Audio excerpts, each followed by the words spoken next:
This is Guardian Radio, your station for up-to-the-minute news and intelligent, interactive, and engaging conversations.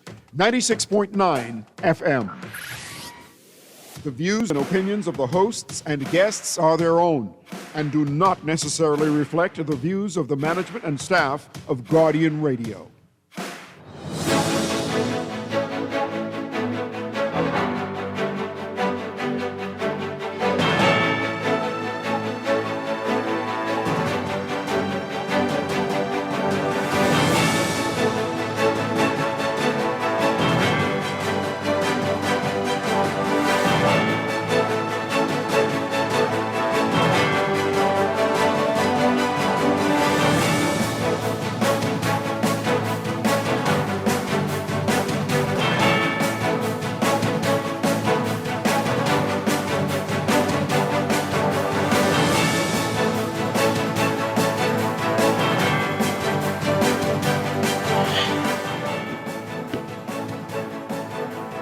Good morning.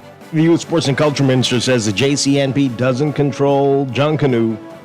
Learning more about how biometric voters' cards will strengthen the electoral. And a policeman charged with rape. It's all straight ahead this morning. I'm Dwight Strachan, and this is Morning Blend. It's a new day.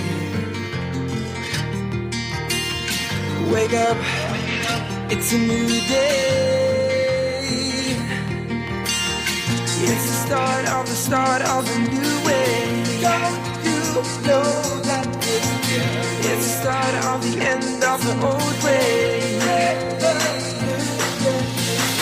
Wake up, it's a new day. Wake up, it's a new day. Good morning again, Bahamas. It is Thursday, July 24th, 2025. This is Morning Blend on Guardian Radio 96.9. Again, I'm Dwight Strachan. Also this morning, it's time for a monthly Better You series. Today we're talking about relationship misconceptions, including longevity equals marriage success. Get into that. And then later in business, we are talking about the National Youth Guard and a recruitment pop-up drive taking place in a few days. We'll give you all the details. That's all ahead, but first, it's time for the overnight, the latest breaking news from while you were sleeping, and the top national ends this morning.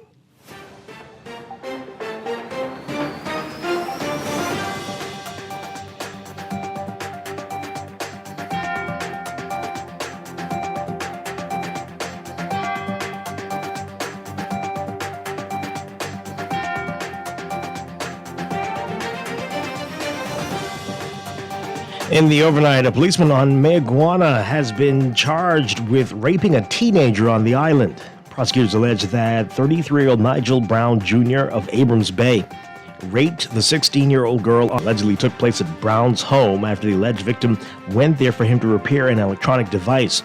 Brown was not required to enter a plea to the rape charge when he made his first court appearance before Senior Magistrate Carolyn Vogt Evans. He was denied bail, and the matter was adjourned to November 27th for the presentation of a voluntary bill of indictment. Minister of Youth, Sports and Culture Mario Bolag says the Junkanoo Corporation of New Providence, the JCNP, does not control or manage Junkanoo after it announced the immediate suspension of all Junkanoo-related activities across New Providence. JCNP made the announcement in response to the National Junkanoo Authority of the Bahamas Bill 2025, which has been sent out at Parliament yesterday, saying the JCNP continues to try to make the Bahamian people believe that they manage and control Junkanoo. He said, quote, their responsibility is for the judging of two parades, Boxing Day and New Year's, and the ticketing. The authority was Ministry of Youth, Sports and Culture, who has the authority to take it away from them at any given time.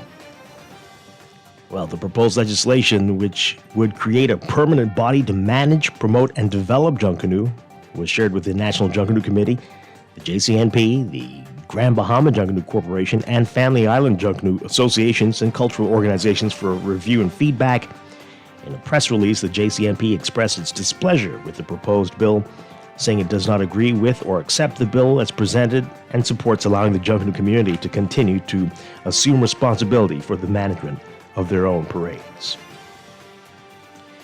National Security Minister Wayne Monroe tabling an amendment to the Parliamentary Elections Act that would pave the way for the use of biometric-based voter registration and introduce new biometric photo voter cards.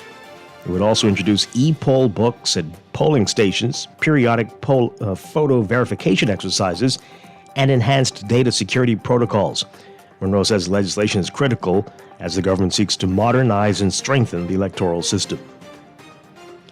F&M Senator Maxine Seymour is urging the government to move swiftly in addressing the, quote, shameful and filthy state of public parks and restrooms across the capital after the Nassau Guardian published photos of broken facilities. Called for the government to account for the neglect of the public spaces. In the 2024-2025 fiscal year, $24 million was budgeted for the Bahamas Public Parks and Beaches Authority, an organization meant to manage and upkeep the restoration of public parks and beaches. That budget was exceeded by $7 million 8 months of that fiscal year, with the authority spending $31 million between July 2024 and March 2025. For the 25-26 fiscal year, the government budgeted $29 million. While Prime Minister Philip Davis reported in his 25-26 budget communication in May that preliminary data for the month of April showed a surplus position of $135.4 million. The Ministry of Finance's newly published monthly fiscal performance report show the final numbers show that there was no surplus, but a $2.1 million deficit. Davis reported in May that strong revenue performance in April was the reason for the preliminary surplus position, which he said was a continuation of months of surplus positions. But the government targeted a deficit of $69.8 million for the 24-25 fiscal year. Given that the final numbers are not in for the year, it's not known if the Davis administration met its target for the fiscal year that ended June 30. The Davis administration has projected that it will achieve a budget surplus of $75 million in the new fiscal year, which started on July 1st. And a judge ordering the release of a Jamaican ex-convict who was detained past the expiration of a deportation order. Justice Dale Fitzpatrick granted Jarvon Green's habeas corpus petition after finding that his detention was unlawful. On February 7th, 2025, Green, who is disabled and uses a wheelchair, completed an 8-year sentence for causing dangerous harm. The charge stemmed from an incident where Green deliberately knocked down a man with his van following an argument on December 29, 2018. Following the completion of Green's sentence, Immigration Minister Alfred Sears on February 10th signed a deportation order which was valid for 90 days. A detention order was subsequently granted by the Governor General. The deportation order expired on May 11th, but Green remained in custody, prompting the application by his lawyer, Martin Lundy.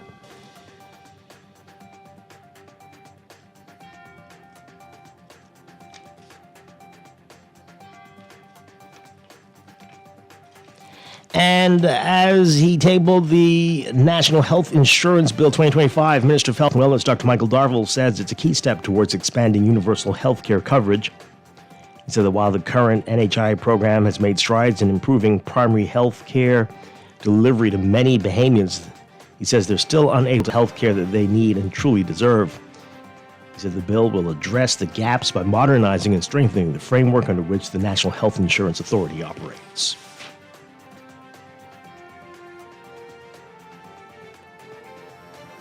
Overseas, Thai and Cambodian soldiers clashing in several areas along their border today in a major escalation of their conflict that has left at least 11 people dead, mostly civilians. The two sides fired small arms, artillery, and rockets, and Thailand also called in airstrikes. Thai villagers could be seen on video fleeing from their homes to seek shelter as the clashes began in the morning. Fighting was ongoing in at least 6 areas along the border. The trigger for the clashes was a mine explosion along the border on Wednesday that wounded 5 Thai soldiers and led Bangkok to withdraw its ambassador to Cambodia and expelled Cambodians. Thailand has also sealed all land border crossings while urging its citizens to leave Cambodia. The Southeast Asian neighbors have long-standing border disputes that periodically flare along their 500-mile frontier and usually result in brief confrontations that sometimes involve exchanges of gunfire. But relations have deteriorated sharply since the confrontation in May that killed a Cambodian soldier and Thursday's clashes were far bigger in scale and intensity than usual.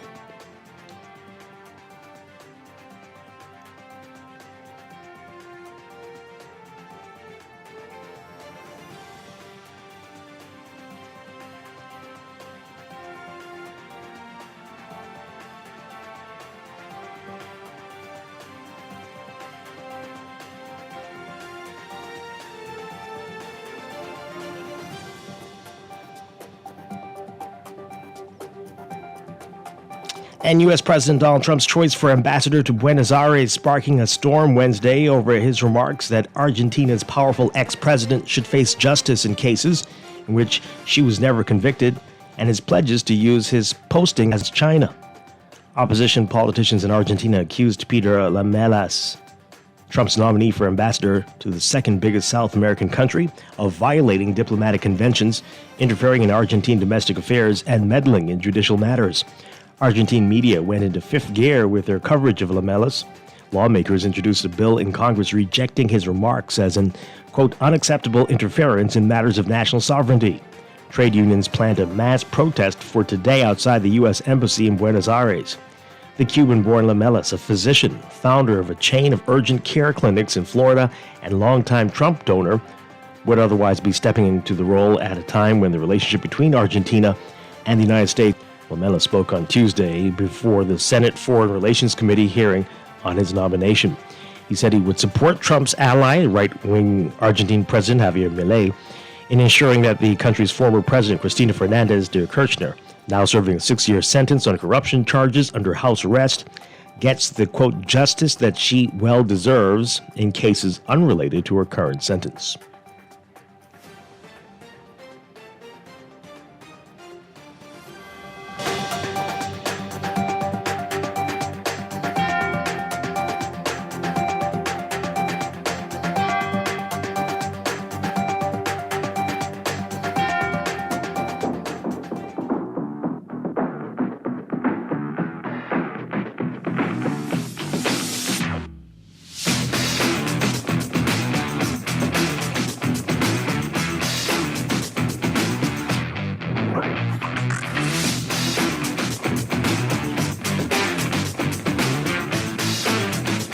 Sports brought to you by Galik.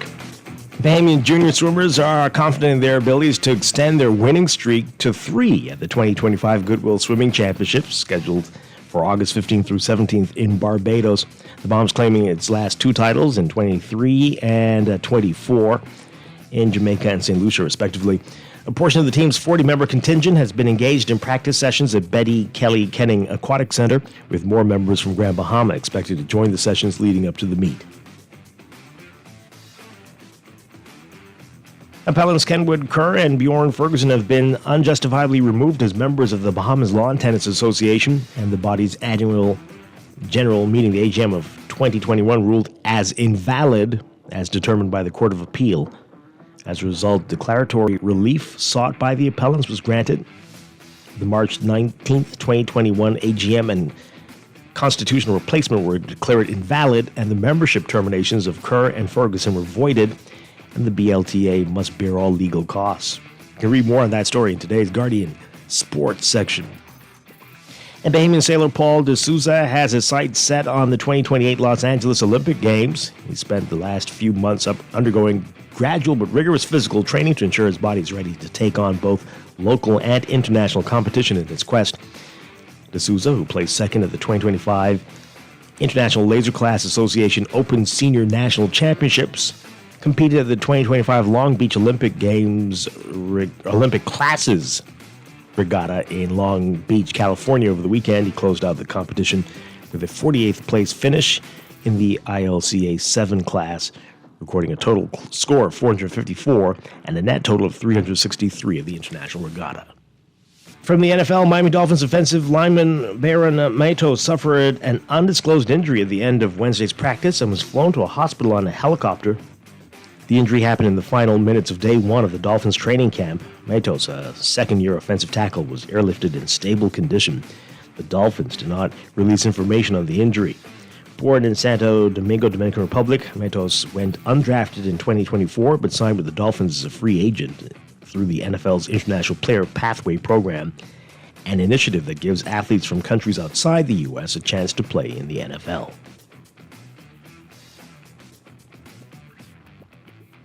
And from Major League Baseball, Shohei Ohtani homered for the fifth consecutive game Wednesday, tying a Los Angeles Dodgers franchise record. Yankees star Aaron Judge was the last player to homer in 5 consecutive games, accomplishing that feat last year. Ohtani, who leads the National League with 37 home runs, homered in the first inning off Minnesota Twins starter Chris Paddock. He hit a slow curveball 441 feet to center. He carried the bat midway down the first baseline and then did a bat flip. He didn't hit a home run later in the game with 2 outs and the Twins leading by 1 run. Rocco Baldelli elected to put Ohtani, the potential winning run, on base, starting off a series of events that led to the Dodgers' 4-3 win. That's sports, brought to you by Kalik, the beer of the Bahamas, and Pop the Top, back and bigger than ever. Kalik is giving away up to $200,000 in cash and prizes. Purchase your favorite Kalik beer and look under the cap. You could be a winner. Free Kalik beer, free merch, or cold hard cash could be yours just for drinking Kalik. Kalik reminds you to drink responsibly.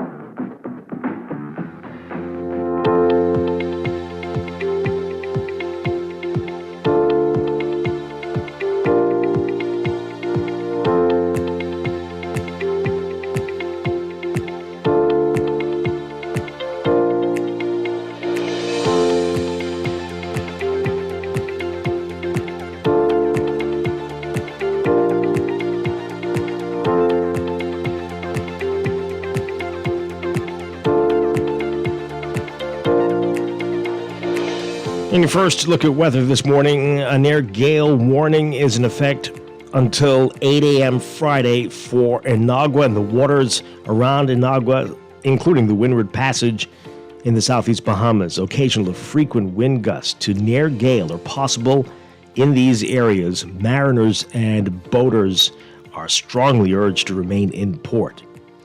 Meanwhile, we've got a trough of low pressure drifting westwards across the northern Bahamas. That's going to continue to generate unsettled weather for the northern and northwest islands, including the Great Bahama Bank. The shifting high pressure system is generating a moderate breeze in the northern islands, increasing to force again in the Inaguas. Moderate to rough seas expected throughout the country, strongest in the southeast Bahamas and along Atlantic exposures. High pressure is going to dominate the weather through early next week, though, as the trough is expected to move away from the islands by this evening. The high will maintain a gentle to fresh breeze and moderate to rough seas through the weekend, and so beachgoers should exercise caution, especially along Atlantic exposures. So there's a high risk of rip currents, especially in eastern and southern shorelines. In the southeast Bahamas, beachgoers and swimmers again, small craft operators should stay out of the water. Localized flooding is possible in low-lying and flood-prone areas during heavy and or prolonged events, rainfall events, in the northern and northwest Bahamas. And another hot day, so that means UV indices are going to be in the high range, the heat index a factor as well. So your forecast for today for most areas, partly sunny and windy, especially for the southeast Bahamas.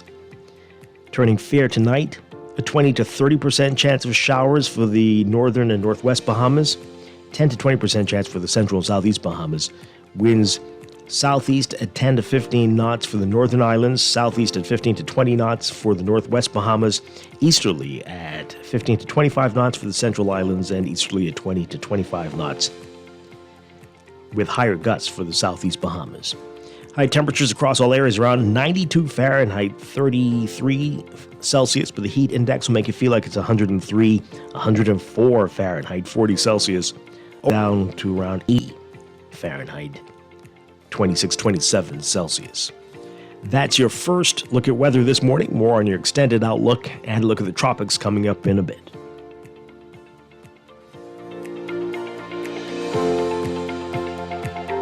Wake up, it's a new day. Wake up, it's a new day. It is time for a break, but when we come back, we're discussing the day's top stories right here on Morning Blend on Guardian Radio 96.9. Your home for fresh news and smart talk all day.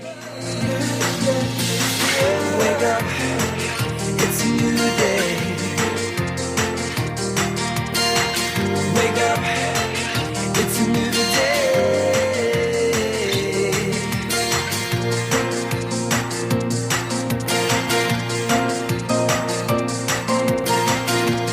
Planning for retirement can be overwhelming, but with CFAL, it doesn't have to be. We offer tailor-made plans that take the guesswork out of retirement planning.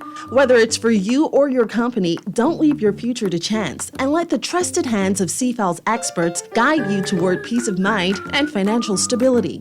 Low upfront costs and affordable monthly payments make it easy for you to build wealth so you can live well. Visit us at cfal.com to start on your path toward financial freedom. CFAL, growing wealth for future generations.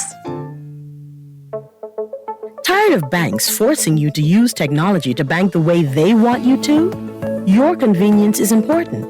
So no matter what your banking needs, Commonwealth Bank's friendly staff are always available in branch for that personal one-on-one service. But when you choose technology, our online and mobile banking app offers you state-of-the-art functionality. The choice is yours. Commonwealth Bank. Bank the way you want. Wake up, it's a new day. For fast, reliable, and impactful printing services, look no further. Let Printmasters bring your masterpiece to life. We stand by our quality products that is second to none.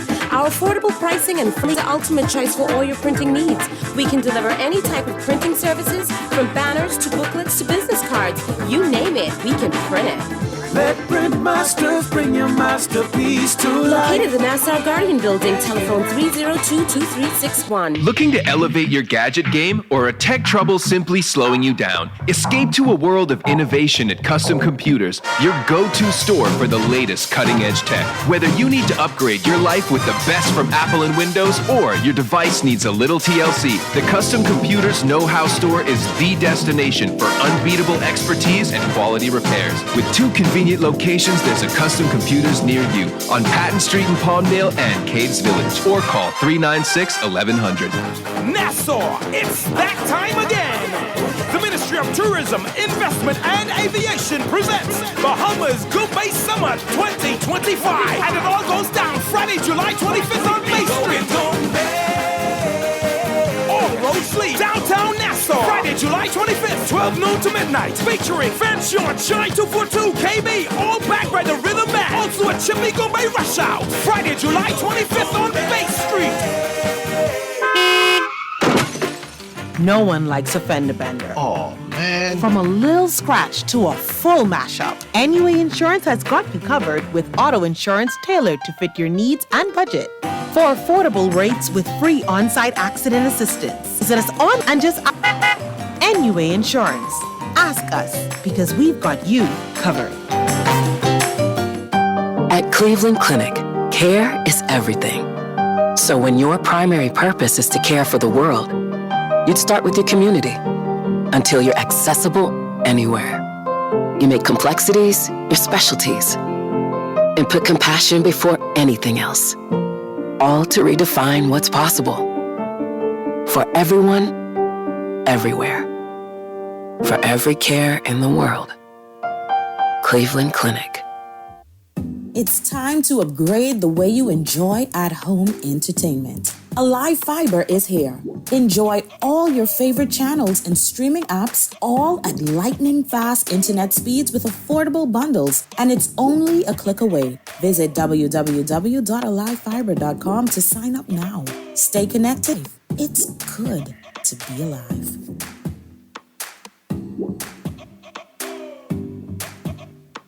Maybe it's time to explore your options. There's no harm in reviewing your mortgage arrangement and considering a better deal. CIBC Caribbean can help you narrow your search and decide. Switch your mortgage to CIBC Caribbean and enjoy a special interest rate and help towards your switching cost. Visit CIBCFCIB.com/inspired home for more information. Conditions apply.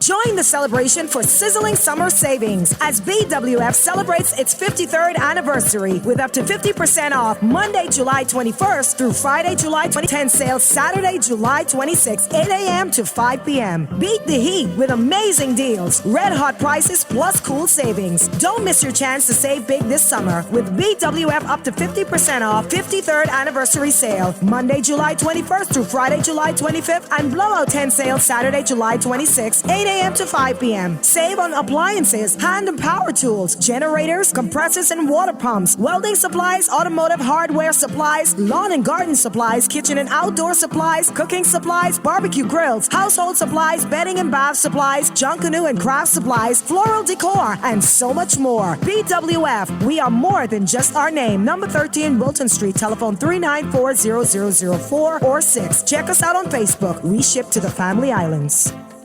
Wake up, it's a new day. Wake up, it's a new day. It's the start of a new way. Don't you know that it's the start of the end of the old way? We are back with Morning Blend on Guardian Radio 96.9, streaming live on GuardianTalkRadio.com. and on the Guardian Radio app for smart devices. We're also on your televisions on cable, Bahamas, Channel 969, and BTC Flow, Channel 612. You can tweet us at MorningBlend969 or Facebook.com/MorningBlend969. And text us on the Guardian Radio text line powered by BTC 422-4796. Standard text rate supply. Once again, I'm Dwight Strachan. Joining me now, Laverne Gardner. Laverne, good morning. Good morning, Dwight. How are you? And good morning to our listeners. Good morning. Doing well. Great to have you with us. Yes, it's good to be back. Okay, wonderful stuff. Wonderful stuff. Quite a bit to talk about, a lot going on, including our Better You series, our monthly series with certified life coach Farrell Goff. We're going to be talking about a common misconception, is it? Longevity equals marriage success. Does it not? Not necessarily, no. I think that's what Farrell's going to try to say. We're going to get into that this morning as we talk about relationships. And then later, we'll get some information about the recruitment pop-up with the National Youth Guard that is coming up. So that's all ahead. But right now, let's talk about what else is in the news.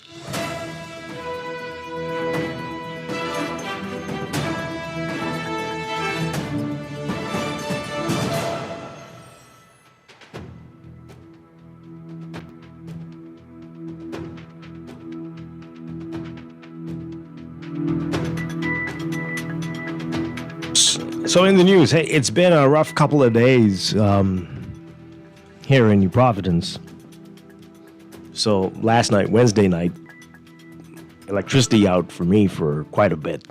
And I was messaging somebody on the other side of the island. They said theirs went off 6 times, off and on. Yeah, but producer's saying the same thing. Yeah? Okay, so on and off, 7 or 8 times for you. 6 times for somebody else. Well, ours is off continuously for a couple hours. So last night was not a pleasant night, and it's hot. It's hot. And the night before, we had no water from 10 p.m. It's like, what's going to happen tonight? Good God! No water, no power. Oh, Lord. If it's the internet, well, we're going to have a problem. We're going to have a problem. But anyway, what's going on? What's going on? On top of that, Laverne, people are getting their bills. And remember last month we went crazy because the bills were really, really high. Yeah. And then they dropped the fuel surcharge by 1 cent. It was like literally, was it even a whole cent? Almost a cent, and maybe 1 cent in some regards. So I did see a bit of a drop. Mm-hmm. Yeah. But other people saying theirs went up. Theirs went up. So maybe they're using more. It is very hot. But I certainly decided to conserve and sweat it out till late into the evening and turn off the AC early in the morning. But yeah, I got a couple dollars in savings. Exactly what we predicted I would get based on the change in the adjustment, so about $30 to $40 lower than the very high bill I had last month. So I guess I should celebrate. But everybody, But can you really celebrate if you don't have power? Well, look I at that, mean, you right? know. Exactly. So is this load shedding or was there some, That's a good question. problem at one of the plants? That's a very good question. I certainly, until my phone nearly died because of the battery, but I was looking on their social media, didn't see anything about that at all. I did see something about issues on Glaston Road, but I'm nowhere near Glaston Road, so I don't know how that. How that would have impacted. Boy, but apparently it did. But then you said that on the other side of the island, you were speaking with someone and Yeah, they were experiencing closer to the Glaston same Road. issue. Absolutely. So perhaps if anyone, from BPL is listening, they may want to call in and or say, Y'all don't have something is BPL down. in Grand Bahama, right? Pardon me? You don't have BPL in Grand Bahama, right? Bahama. We have Grand Bahama Power. Yeah, right. And that was maybe about 2 weeks ago, a Mm. week ago. I was texting you and letting you know our situation with power outages, and there were some units down. There were like 3 units down at the time, and first it wasn't weather related, then it was weather related, Oh and boy. then went from there. So they were engaging in load shedding. Initially, when they sent the post, it was for us, it was, we are going to be doing some load shedding. They sent it out initially on this about 30 minutes before it actually happened. And they said, if your area is impacted, you won't be out any more than 2 hours. So, And what was it for you? oh, it was not only more than 2 hours, it was also continuous. We didn't realize that it would be caught like it felt more like you would be on for 2 hours and out for 4. Oh gosh. Oh gosh. All right. It was rough. It was really rough. Rough on everyone. Yeah, I can imagine. Small businesses, because it started, of course, on Independence Day. Yay! Right? Wow. And then, you think about small businesses, because maybe you started off with not having power and you think to yourself, okay, well, I'll just post, we'll open 11. But then you got power, let's say at 11, but then by 1, you didn't have power again. So That is terrible. I don't know, but I don't know what's happening with BPL. So maybe they are having some issues and just. All right. So up until last night, when the power came on again, I think that was after midnight, definitely. I didn't see anything on their page except for the notice about Glaston Road. So what they posted about Glaston Road was that a power supply interruption is affecting Glaston Road and surrounding areas. Our team is currently investigating the cause of the outage and working to restore power as quickly and safely as possible. Right. So that's what I saw. But apparently, so this was after my power came on. So about 6 hours ago, they posted. BPL advises that at 10 at the Winton primary substation trip, so that would have been what affected my area, interrupting service to customers in the surrounding areas. System control reported signs of smoke near a circuit breaker at the substation. A specialized team has been dispatched and is working to address the issue. Where possible, the network is being configured to restore supply while repairs continue. Okay. But you said that would not have affected your area? No, that's the one that probably did affect my area. Oh, yeah. okay. So issues all over. Glaston Road and Winton, nowhere near each other. And boy, it's a wide area. Well, there you go. Yeah. Okay. It's the heat. This time of year. Sure. Yeah. I'm pretty sure we've got lots of shows to be complaining about in November and December and January and February. But hey, I'm sure there are other good excuses for why that happens then too. Anyway. Okay. Yeah. Let's take this call. Caller, what say you about all of this? Hi. Good morning, folks. How are you all doing? Doing well. Good morning. Morning. Okay. Listen, I have a little bit of sarcasm, and I'm being facetious. Yesterday morning, weren't you alive at a generator company? You think we jinxed it? I don't. Did we jinx it? Yeah, maybe. Totally. I thought that too. We were talking about generators all morning, and then suddenly the power goes off. And plenty of people are going to check on that. Hey, go down to Total Services and get your generators, folks. Go down there. Anyway, like I said, let's human it right now, okay? We Good definitely morning, do. bye. Thank you very much. Appreciate it. Yeah, I thought about that as well. The irony was, I tell you. Well, that was a You sign. should have picked up a generator while you were I there. should have done that. My goodness. Let's take this call. Good morning. You're on the air. Yeah, Dwight, you guys planned that. Okay. Boy, you know, your callers really can hit the nail right on the head.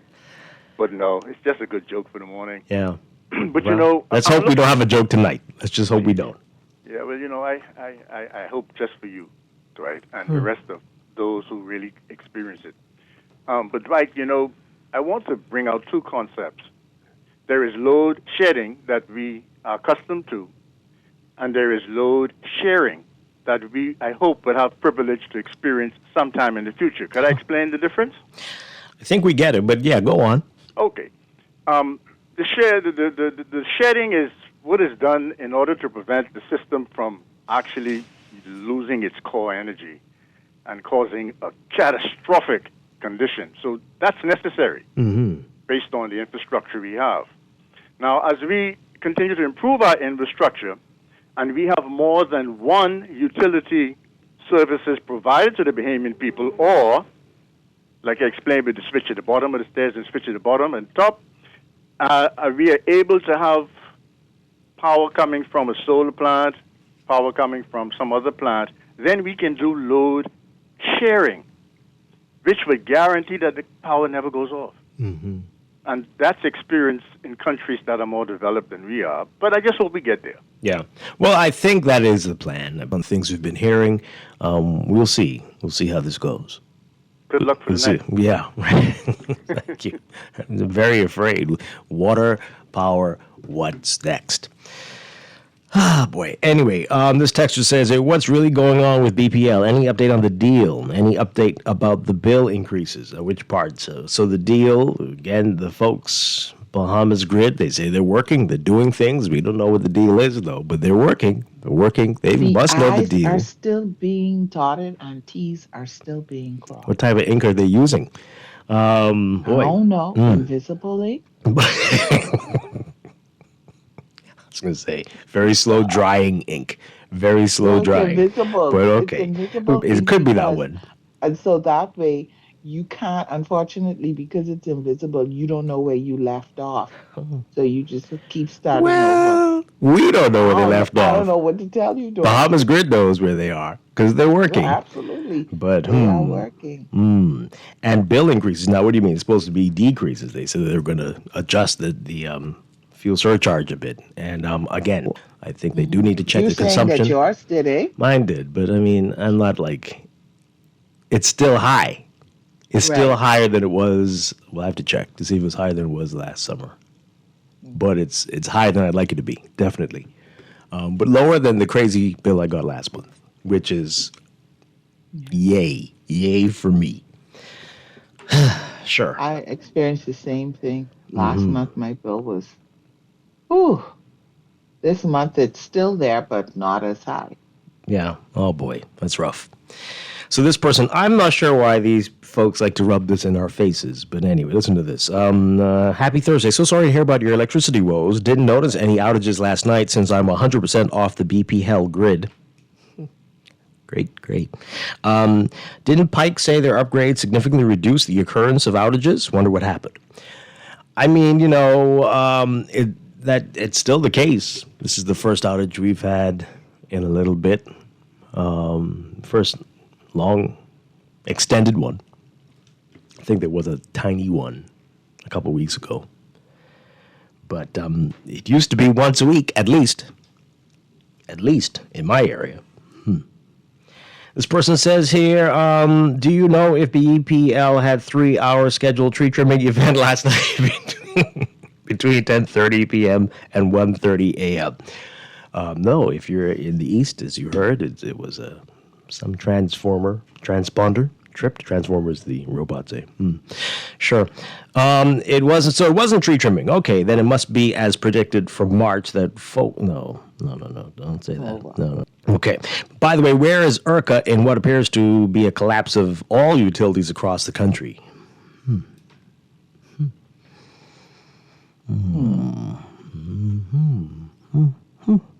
Certainly a challenged summer. Definitely a challenged summer. You've got to make the complaints. So if you're not making the complaints,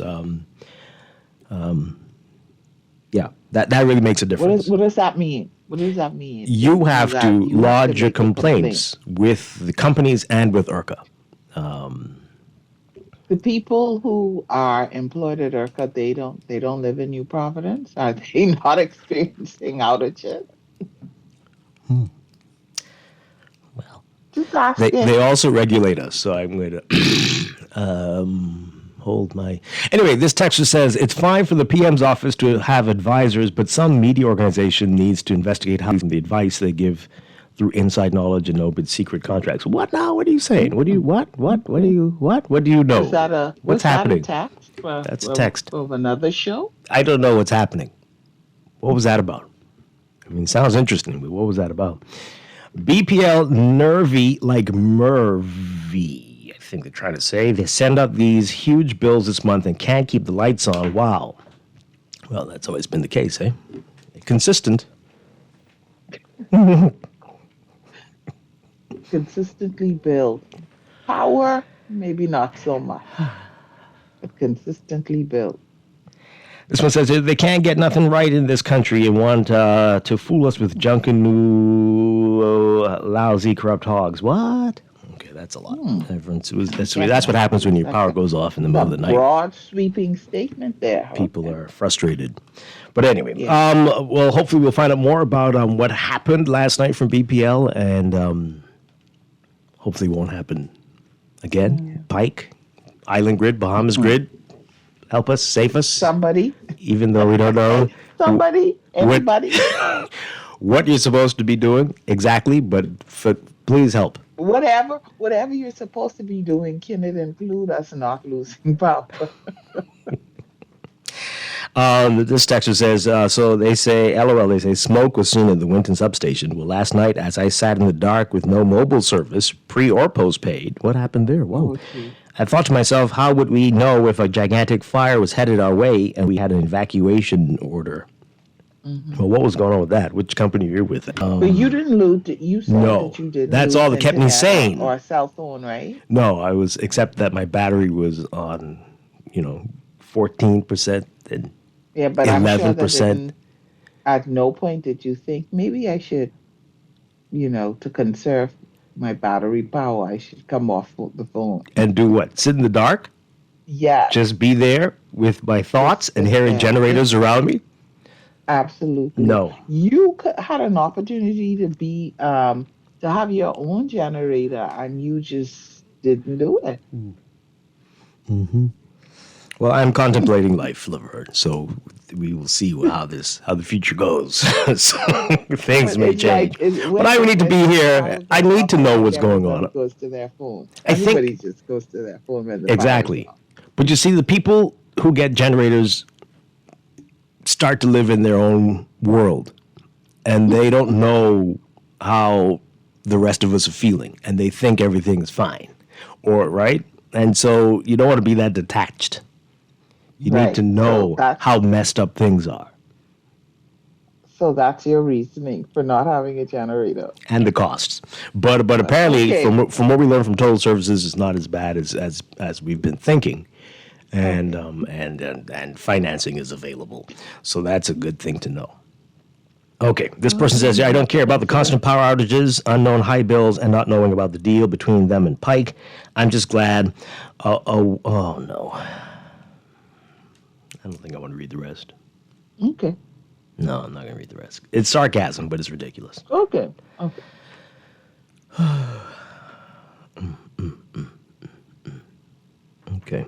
Oh boy. Okay, so the person's telling me which company they have the pre and post. Every time there's an outage, a power outage, their service degrades 99%. Wow. Well, it's time for a lawsuit. Maybe they need to sue the power company. I don't know. This one says, I thought it was just me, but I too did not get any service on my phone every time the electricity goes out. Oh boy, they said the other company. Both companies. We're going to need to investigate this. That's rough. Okay. Oh well.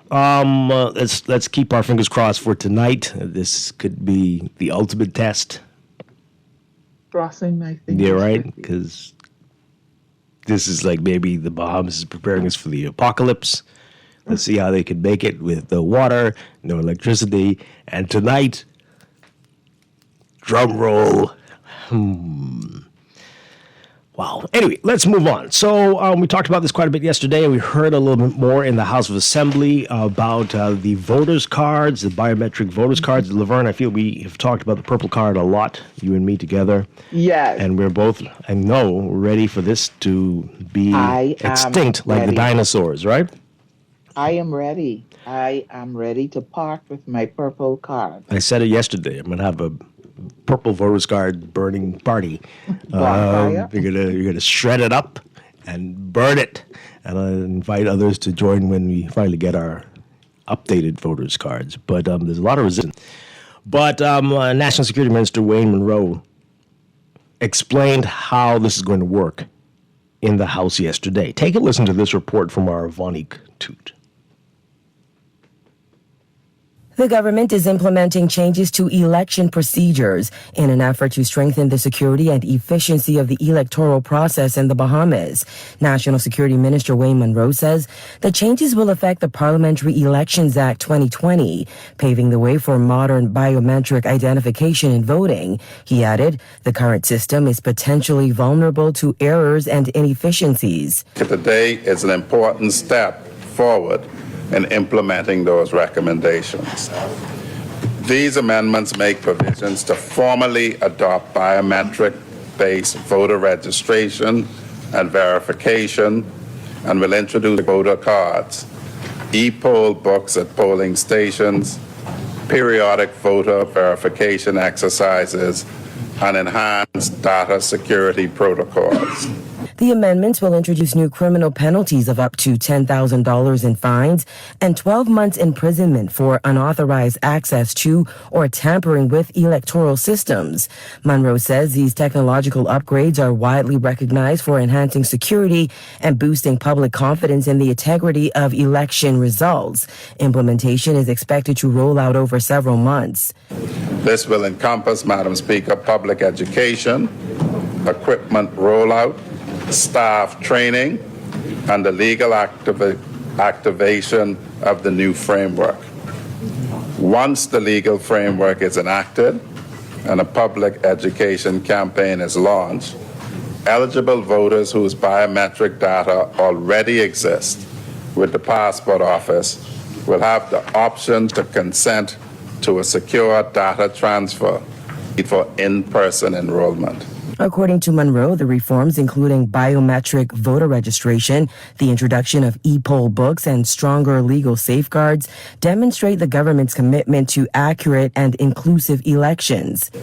These measures will vastly reduce any risk of human error and tampering, while ensuring that every vote is accurately counted and protected by robust legal safeguards. The e-poll books, Madam Speaker, will improve election day by providing secure digital access to voter registers, instant biometric verification, and real-time logging of all activities. The new system will feature full encryption and contingency print backups to ensure reliability even under challenging conditions. We are committed to providing clear, accessible information. Payment is left behind in understanding the meaning and the means of these changes. We are exploring online verification portals and appointment scheduling to reduce bureaucracy and make the process more convenient. The 10-year voter verification cycle ensures the register remains accurate while minimizing the burden on citizens. Reporting for the Guardian News Network, I'm Vonnie Toot. Okay. I don't recall if that report mentioned it, but so apparently Monroe said yesterday that following the 2021 general elections, the Organization of American States, their election observer mission, specifically recommended digitizing registration procedures and the introduction of biometric voter cards. And they're saying that I think there's going to be an option here. I heard that yesterday, but I don't think you will necessarily have to opt in on the biometrics for the new cards. I think that's what was said. Clarity on that. So that part, you might not necessarily have to transfer your data from the passport to that. But I need to clarify that. I know I heard that yesterday. Okay. But in any event, a paper card is ridiculous. Listen. Ridiculous. Come on now. Anyway, let's get your reaction to it, folks. I'm really surprised by the resistance. We've used this now for 2 elections. There's no way we could do a third. This doesn't make sense. This doesn't make any sense at all. I mean, the seems to be me, and of course, just listening to news reports, the resistance is the rush, or what rush? Yeah, like that. I'm just saying that that's what's being said. That we're doing this so quickly. Yeah, they would have said that in year 1, though, right? If this happened in year 1, they would have said, they'd say, "Oh, this is the rush. You all just got in. Don't you have crime to deal with? Don't you have?" Even with that, I don't see how this is not a good thing. I don't see how it's not a good thing, even if you say, "Why are we doing this so quickly?" Okay. And any new thing is going to have some, little bugs that you have to work out, refine, go back and tweak. But this is a great thing. I'm excited for this. Yeah, definitely. All right. Let's hear from you all about it. 323-6232, 325-4316. 325-4259. Call us toll free, 242-300-5720. We've already heard a lot of people say they don't trust the government, they can't do anything right. And so I really don't know what you're doing here. Why don't you try to move into a cave somewhere, get totally off the grid, or get out of the country, since things are so horrible.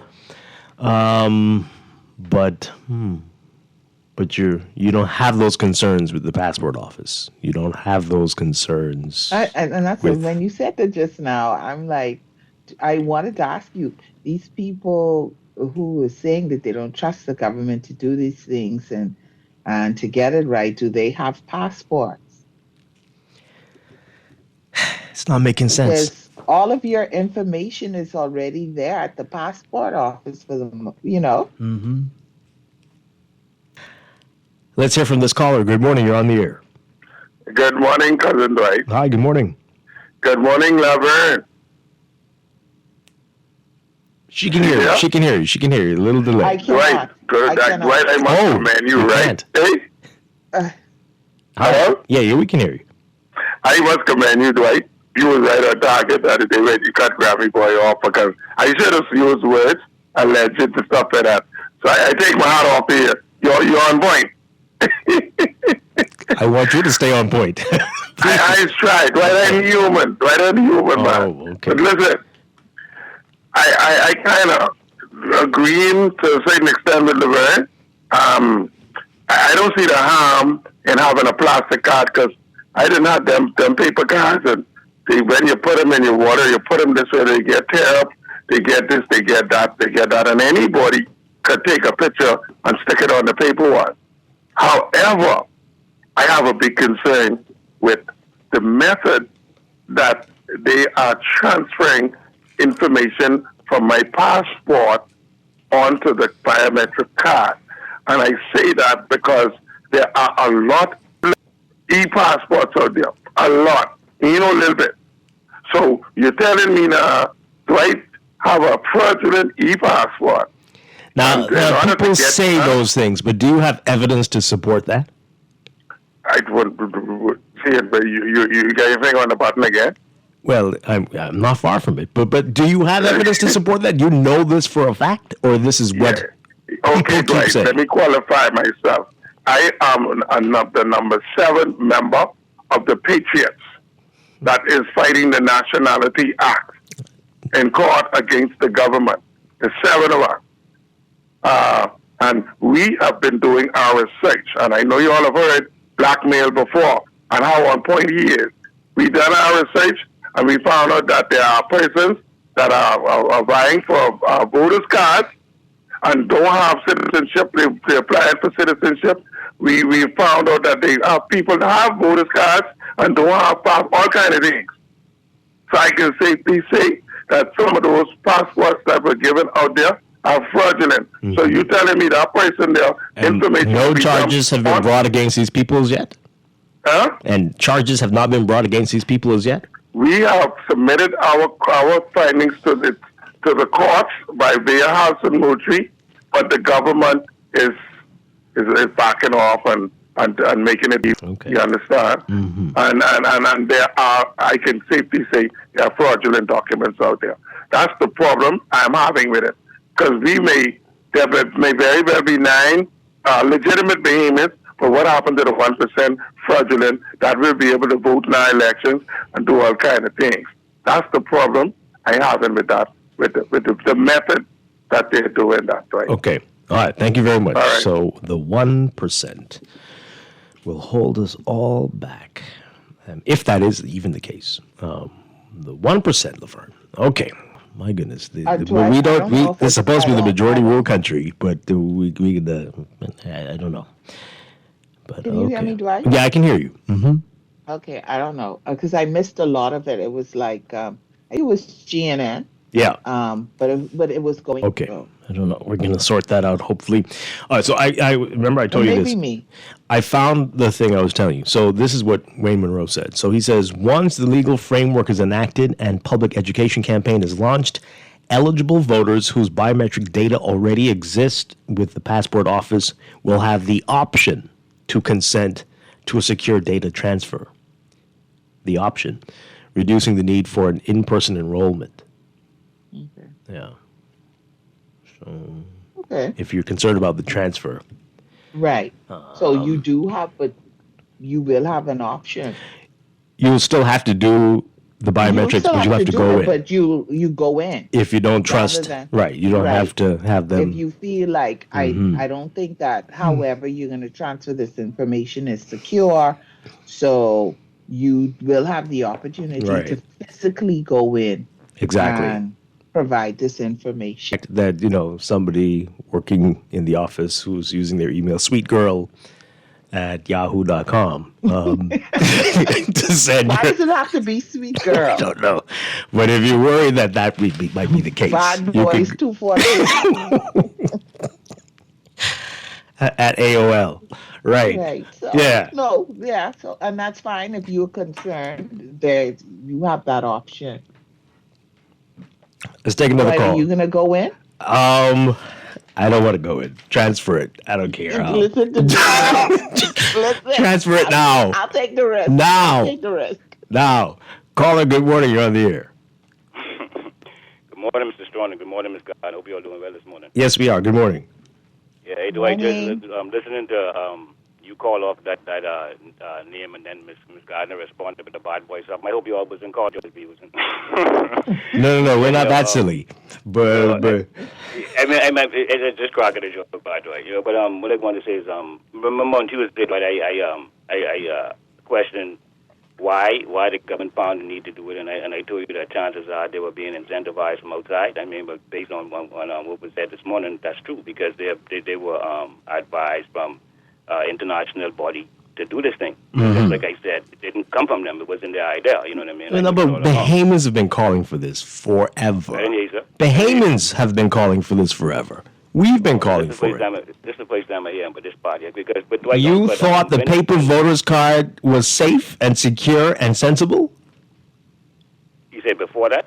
Did you think that made sense? They handwrite this and stick a picture of you, supposedly of you, on a piece of paper. That cannot be safe. I mean, Dwight. But they could introduce like some type of computer system is entered twice, more than once on a day. Then it gives off an alert. You know what I mean? They could do something like that. But I mean to go this far. But my point, Dwight, is when the minister was talking about the things that is supposed to prevent like fraud and different things. I mean, Dwight, quite personally, Dwight, I feel as if this digital, the whole digital thing, opens the way to more fraud, opens the way to more scamming and more illegal activity that sometimes can be hard to even trace or pinpoint.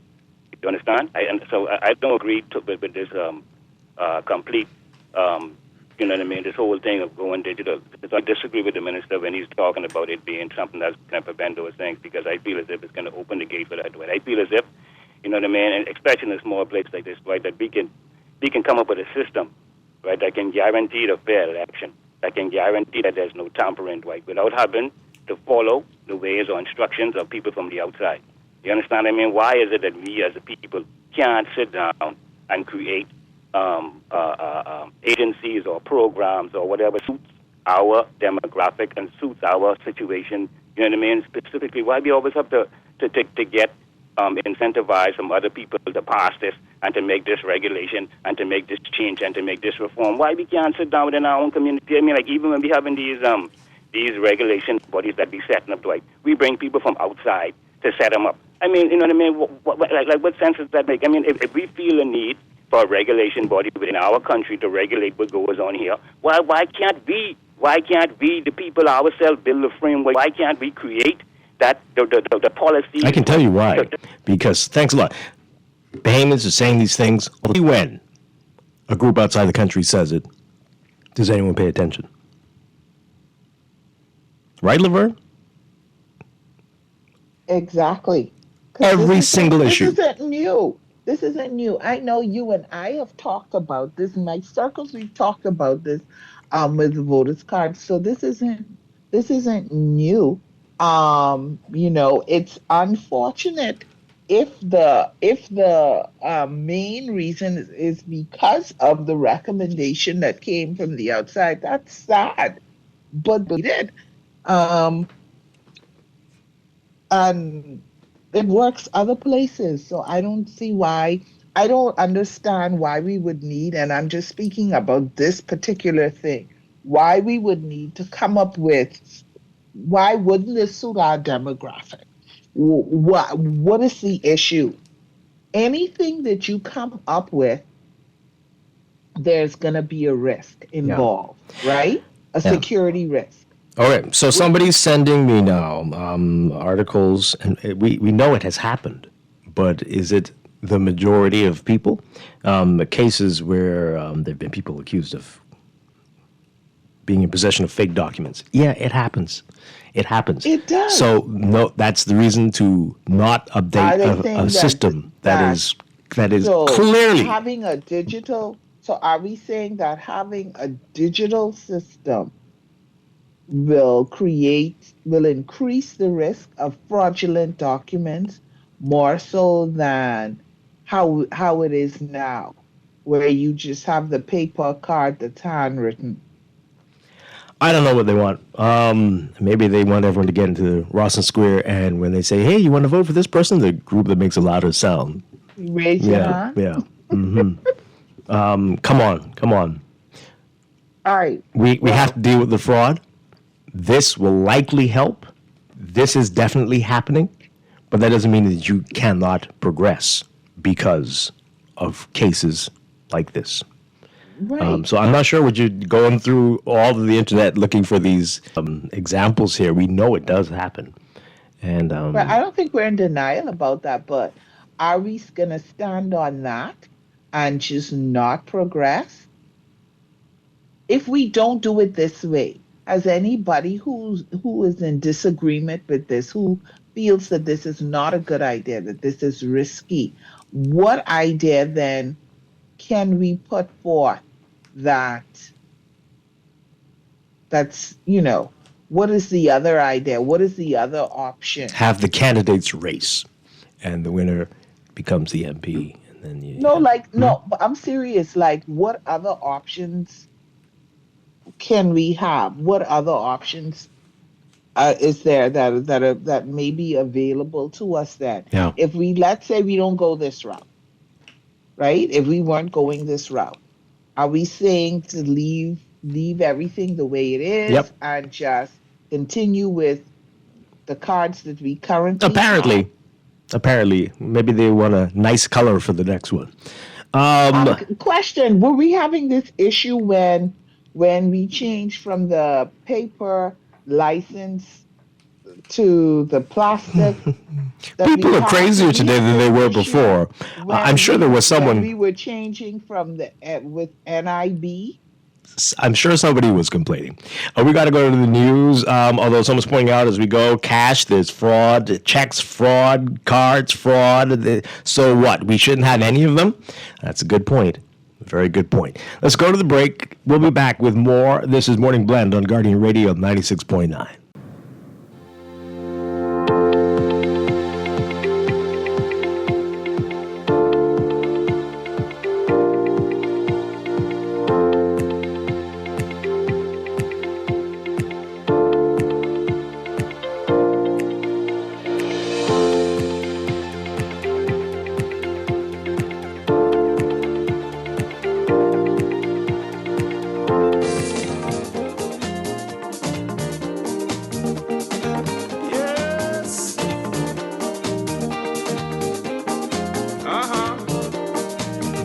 We are back with Morning Blend on Guardian Radio 96.9. Dwight Drawn along with Laverne Gardner.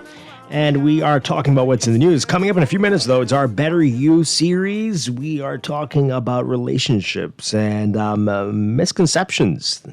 Does longevity equal marriage success? We're going to get into that with certified life coach Farrell Goff this morning. And later in business, we are getting all the details about the recruitment pop-up with the Bahamas. That wonderful program. We're going to find out more about what they're doing in just a couple of days. So that's all I had. But we continue to talk about what's in the news. We've been talking about the biometric cards that are, we're told, on the way for voters' cards. We need to get to Junkanoo at some point. We're not going to be able to do that today, but hopefully tomorrow we can go deeper into what's going on with the JCNP and what the government's saying, and the tough talk from Minister Mario Boleg, the Youth, Sports and Culture Minister, Mario Boleg, who's letting it be known the JCNP doesn't control Junkanoo. They have been tasked with managing the Boxing Day and New Year's Day parades, and that's pretty much it, he's saying. They're seeking to have a body that will manage this year-round and take this to higher heights. Unless, who knows, after the water and electricity issues we've had over the last 2 days, we might have something bigger to talk about. God forbid, though, tonight for tomorrow. Okay, so let's get back to what we were talking about, Laverne. So this text here, before we went to the break, because it seems to be the texters. I have and one caller so far that really has an issue with this, and a lot of the texters are saying it's a rush. This person says here, you're misrepresenting what people are saying, other than the flat earther guy. I haven't heard one person in opposition to digitization. What I have heard is people asking, why are they rushing this? Rushing? Really?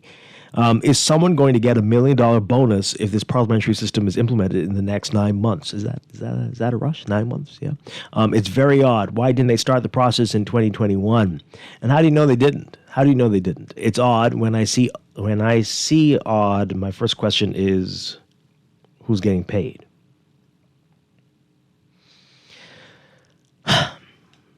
Well, I don't know. I can't answer that, but we know that we need this. We know that I'm using this card that we've been using for 2 past election cycles. This is one of the reasons we went to the permanent register, right? So that we wouldn't have to keep doing this over and over. Laverne, you there? You can hear us? I can hear you. Yeah. I don't understand. I don't understand. How is this a rush? I guarantee you if they'd started this immediately, people would have said, what are you all up to? We've got all kinds of other issues that we need to deal with in the country, and y'all are rushing in here to deal with voters' cards. Why? What's up with this?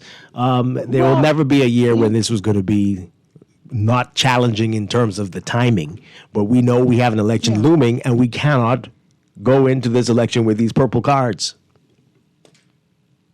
Right, you're gonna. It's like you said. If it had started 2 years ago, there may have been the same kind of feeling of why is this being rushed.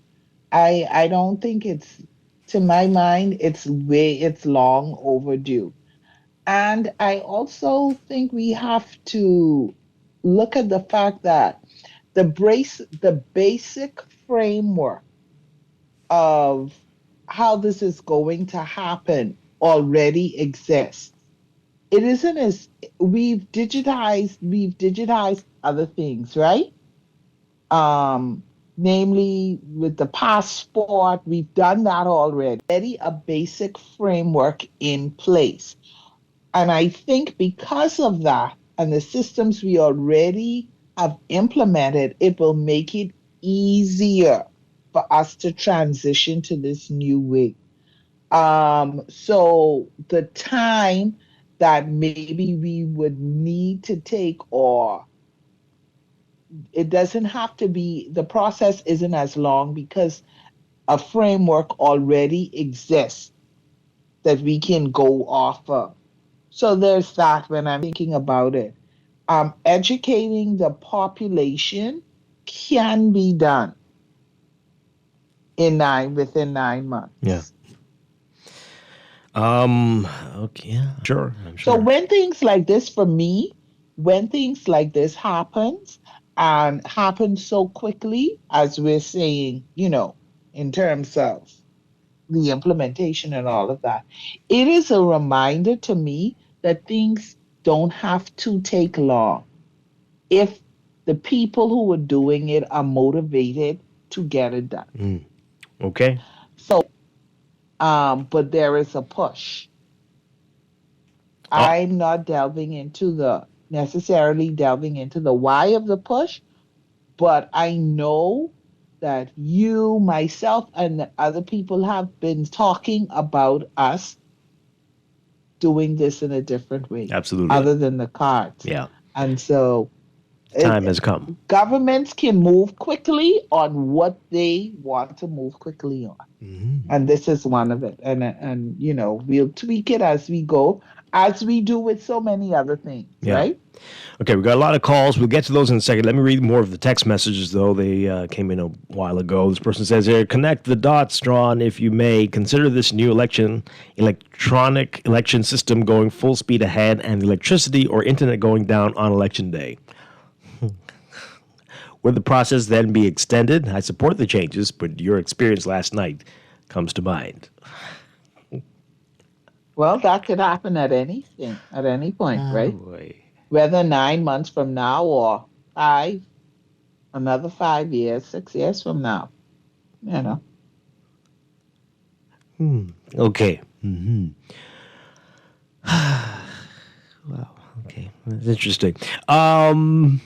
It's not about a biometric card or a new governing body for Junkanoo or potentially more reliable electricity. Many of the issues that make talk radio, the barbershop, or jitney, such lively outlets for debate is very simple. Many Bahamians do not trust their governments. Not the supper singers who live off favors from their political parties. And Dwight, even as a come from around here, why don't our politicians get that FOIA would allow them time to actually govern instead of with genuinely good intentions would not choose to so much cloak and dagger decisions. These are crackhead games, man. Interesting points. I agree that there is a level of mistrust. Mm-hmm. So. Yeah.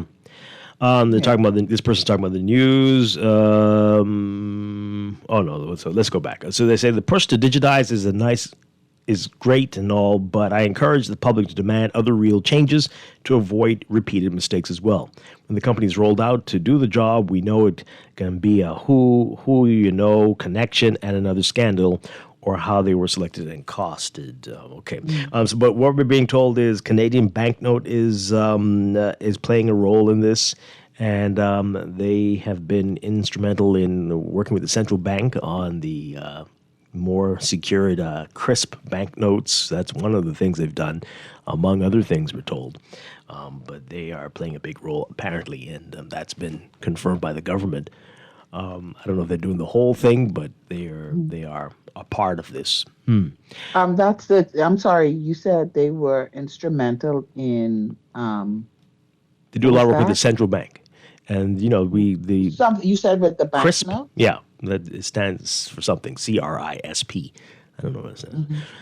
But yeah, so they're more the dollars now. The paper dollars are more secure than they were even 5 or 10 years ago, thanks to new features they've implemented with the bills. You mean like the features when you try to make a deposit with the new $100 bills and the film, if it's cracked, the ATM won't take it? That's the bank that has to keep up with the changes. I'm sure they don't appreciate every that few what you years. The bank, the government, the central bank coming up with a new dollar, a new bill. But So the ATM, excuse me, do you have $250? all for security. They go on to say, was that a union leader crying in public about a deal that he made in private that he got swung about, and we wondering why the unions are in the state they're in? We don't have time to talk about unions today, but yeah, that's what that was. Another text: I may not have a problem regarding the biometric system, but I do have a problem with the persons who are alleging to be overseeing this exercise. You mean the government? Okay.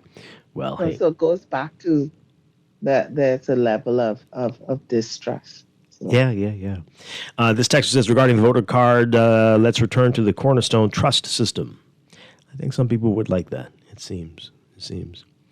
Another text here, are there people being charged with fraud for processing passports? There have been people who've been charged in possession of fake documents and for facilitating it. How widespread is this? I'm not sure. Widespread, but the numbers of people brought before the courts suggest otherwise. But we know there's got to be, right? We have a lot of corrupt people, a lot of people who are looking to get handouts under the table, and so that's always going to be a problem. Always going to be a problem. But I think they've been trying to strengthen what they do at the passport office. I think, didn't they say that? They're implementing more cameras and just safeguards against this type of stuff. But let's take these calls really quickly. We've got to move on. Good morning, caller, you're on the air. Yes, good morning, Mr. Strong. Good morning, Laverne. Laverne. Good morning. There's many cause for concerns, Dwight. Firstly, Dwight, I don't want to talk to anybody. I hate naivety and imbecility on the airways, Dwight, have you ever heard about the World Government Summit? Sure. Do you know they have a World Government Summit every year, Dwight? Okay. All right, yeah. Now, what I'm saying is, let's look at the government now. Now, the last texter who talked about the freedom of the information, et cetera, et cetera. I wish I had their number. I love that, whoever it is. But what happens is, it's like the government is jumping the gun, right? In which they have the rush to implement this. Now, there is advantages and disadvantages to everything. So while I don't have a problem with the biometrics, because we are already in a panopticon, and we are embracing our own enslavement. I don't need to get into you with that. What I'm saying is, I have the new e-passport, but I can't remember if they scanned the eyes. I know they did the fingerprint, so I really didn't know. What happens is, without the freedom of the information, and you're implementing the system, and then you're now talking about fraud. And fraud is proliferating. And I don't need people to agree with me because I can see it on the ground. I live in the communities where I see strangers coming in every day in the country, moving in apartments, doing things, and I don't know them. So I don't feel safe with my children moving around because I don't know these people. This is how it affects me. Now, as it relates to to the implementation. I have no problem with that. But by you jumping the gun and introducing this without the freedom of the information, how do I know if you're giving me this information via these passports, given the fact that it's already been established? I listened to Brian Brown yesterday, and he said that people are talking Creole and they are Bahamian passports. And so this is a cause for concern. And so as long as we keep denying this, and we don't want to address the problem, and Clint also called, there is a problem. There will be a problem because the chances, the states of these implemented these systems, they had problem with voter fraud on the electronic model. So I mean, this is not a be-all, end-all. But like Clint said, what is the end game? You see, they saying, Mr. Strachan, maybe you got to do better than this as a people, man. You know, one person being vocal about something doesn't make them incorrect. I've never heard anybody different from somebody facetiously apologizing for me for the information I was dispensing during the pandemic. And people say, oh, he didn't know what he's reading, he didn't understand it, and he's standing alone. So what does that mean? When I worked in the plant room, I stood alone on many issues concerning safety and hazards, and people end up getting sick today, but people don't see it because we lack the vision and we don't like to listen to one another. There's a guy on your radio yesterday, or the guy who you had on with the generator. I wanted to call and ask him a question. And he said exactly something that I was saying years ago about disposing and the hazardous material inside solar panels, and people discussing solar panels like it's the holy grail of the world, and they have never gone to constituents in these things. We all being duped. Now you see where climate change is they're going to police climate change, and you saw it on your own radio station where they say countries would be fine for not adhering. Right, this is all about control, you know. That's what I'm saying. They're even trying to control what mean you think they're gaslighting us. So I don't have a problem with the biometrics, Mr. Strong. What I have a problem is that you implementing the biometrics, but you haven't implemented the freedom of the information for us to patrol who you're giving these citizenships to. You're giving out like candy, and it's obvious, and this is voter fraud, and it's voter interference. Why can't I say that? Okay.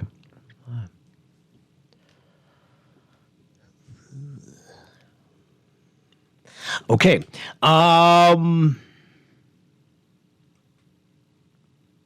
Let's take another call. Good morning, caller. You're on the air. Hi, am I on? Yes, you are. Okay. Well, good morning, Dwight, and good morning, Bahamians. I think it's a furtherless argument that we're having, you know, whether we have the card as they wanted to or stick to the old paper, you know, because it's nobody wins in that argument. And another point I want to make. The interference of the court. The GNN made a contribution, and Laverne was not able to hear him. You know, it happens frequently when important discourse is being held over the phone, you know, and it just goes out randomly. You know, it's what controlled. now? Seriously? No. No. Yeah. No. Come on. Come on now. Seriously?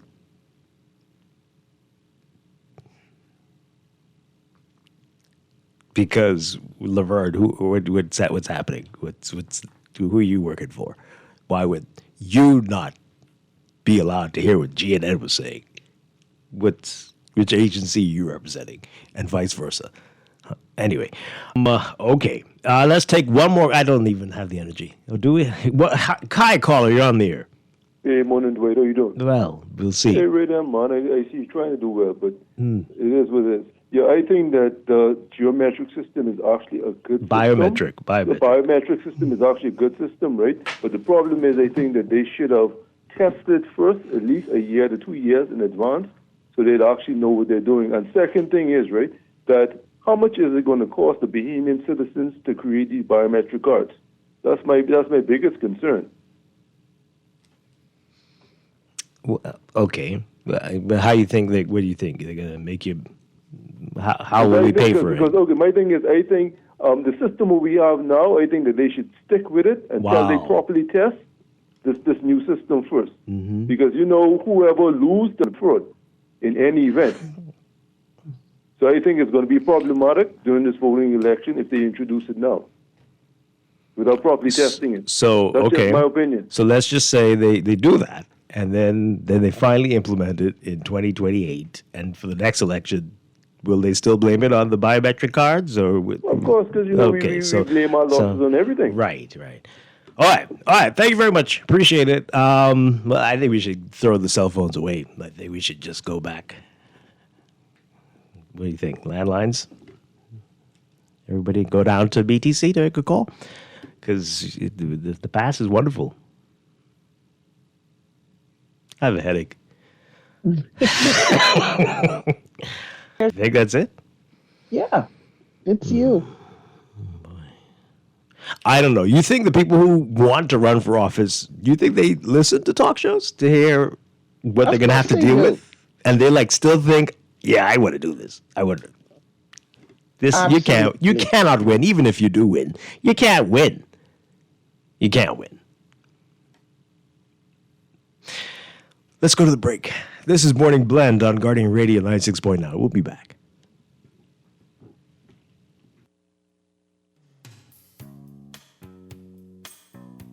Maybe it's time to explore your options. There's no harm in reviewing your mortgage arrangement and considering a better deal. CIBC Caribbean can help you narrow your search and decide. Switch your mortgage to CIBC Caribbean and enjoy a special interest rate and help towards your switching cost. Visit CIBCFCIB.com/inspired home for more information. Conditions apply.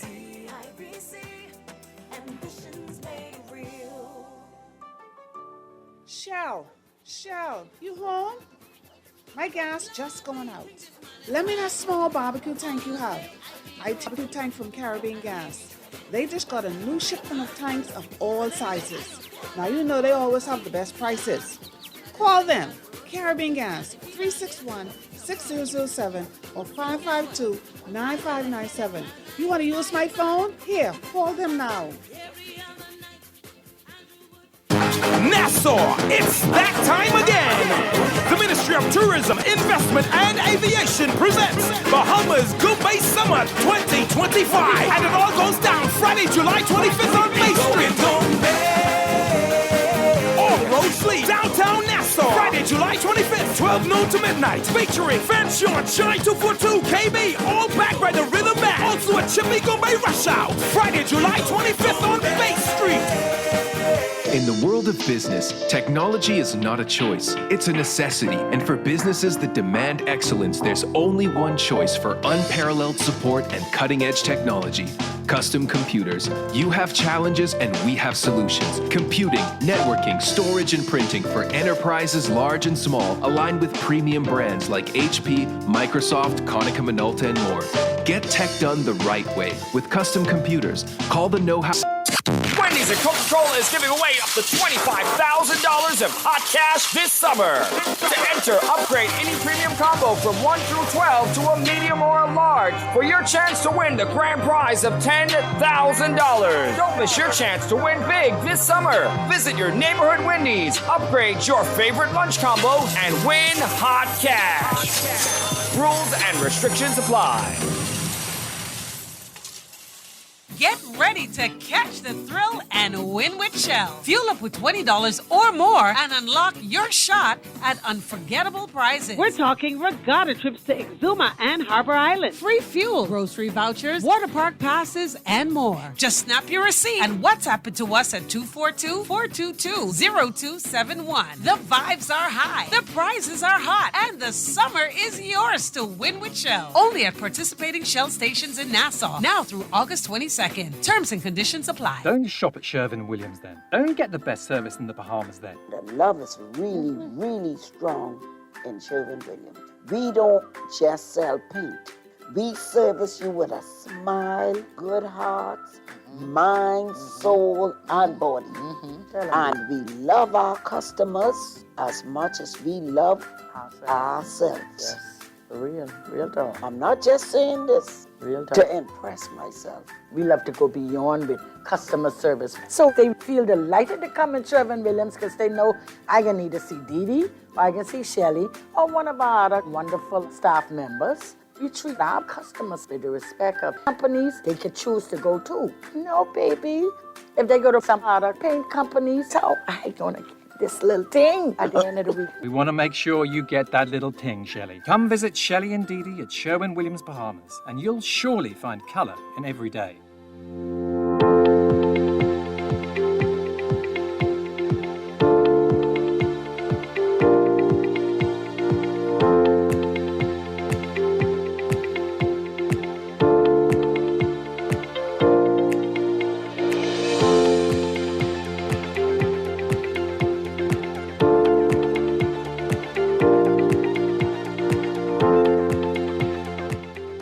Got your final look at weather, brought to you by Sherwin-Williams. Reminding you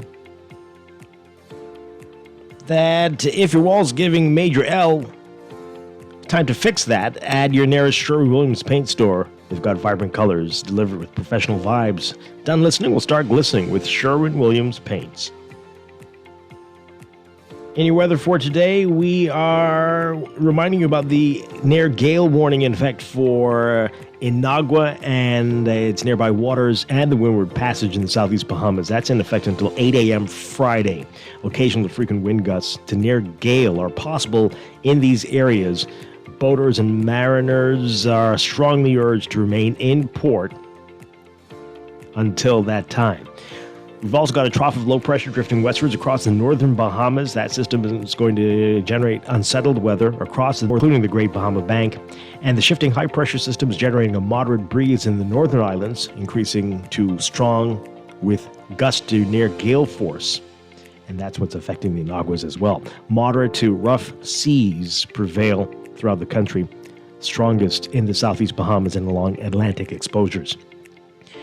So over the next few days, high pressure will dominate the weather through early next week, as the trough is expected to move away from the islands by this evening. The high will maintain gentle to fresh breezes and moderate to rough seas throughout the weekend. Beachgoers should exercise caution, especially along Atlantic exposures. There is a risk of rip currents along eastern and southern shorelines in the southeast Bahamas, and localized flooding possible in low-lying and flood-prone areas. For today, your forecast, partly sunny, turning fair tonight, breezy to windy in the southeast Bahamas. High temperatures around 92, 93 Fahrenheit, but the heat index will make it feel like it's 103, 104 Fahrenheit, 40 Celsius. Overnight lows tonight getting down to about 80, 81 Fahrenheit, 27 Celsius. In your extended outlook for Friday and tomorrow, partly sunny and hazy during the day, becoming fair at night, only about a 10% chance of spotty showers. Saturday, partly sunny and hazy again, and that's going to hold straight through the weekend into Sunday. By Monday, partly sunny during the day, becoming fair at night. Partly sunny across the northern, northwest, and central Bahamas by Tuesday, partly cloudy for the southeastern islands. In the tropics, there's a low 10% chance of slow development of a trough of low pressure over the northeastern Gulf over the next 7 days. No impact on us with that, though. That is your morning blend weather check. Also brought to you by Star General Insurance Made Simple.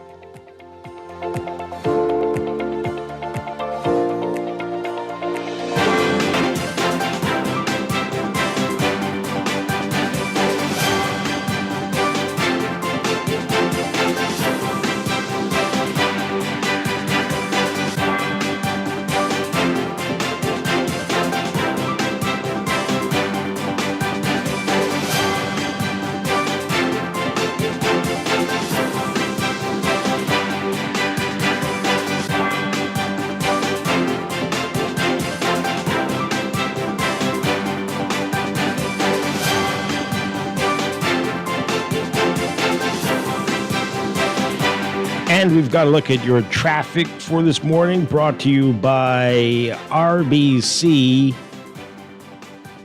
With RBC, your ideas happen here. In your real-time traffic right now, we are seeing that slow-moving traffic as you approach the roundabout at Milo Butler Highway and Tawny Grove directions, northbound on Milo Butler Highway and westbound on Tawny Grove Starling Highway. Seeing some slow-moving traffic there. Blue Hill Road's busy for you, especially north of Soldier Road on the way to Independence Drive if you're heading northbound, and north and south of the Soldier Road intersection with East Street. We're seeing slow-moving northbound traffic there. As you enter downtown, some slow-moving traffic as well. Blue Hill Road, closer to Duke Street and Bay Street. Slow-moving for you on your way to East Street. Prince Charles Drive at the major intersections, especially as you get closer to Beatrice Avenue. We'll be seeing some slow-moving westbound traffic. That's your real-time traffic alert. Also brought to you by NUA Insurance Agents and Brokers. With this traffic update brought to you by NUA, whether you're on the road or planning your next move, we've got you covered. Visit NUAinsurance.com for an instant motor quote or stop by your nearest branch today.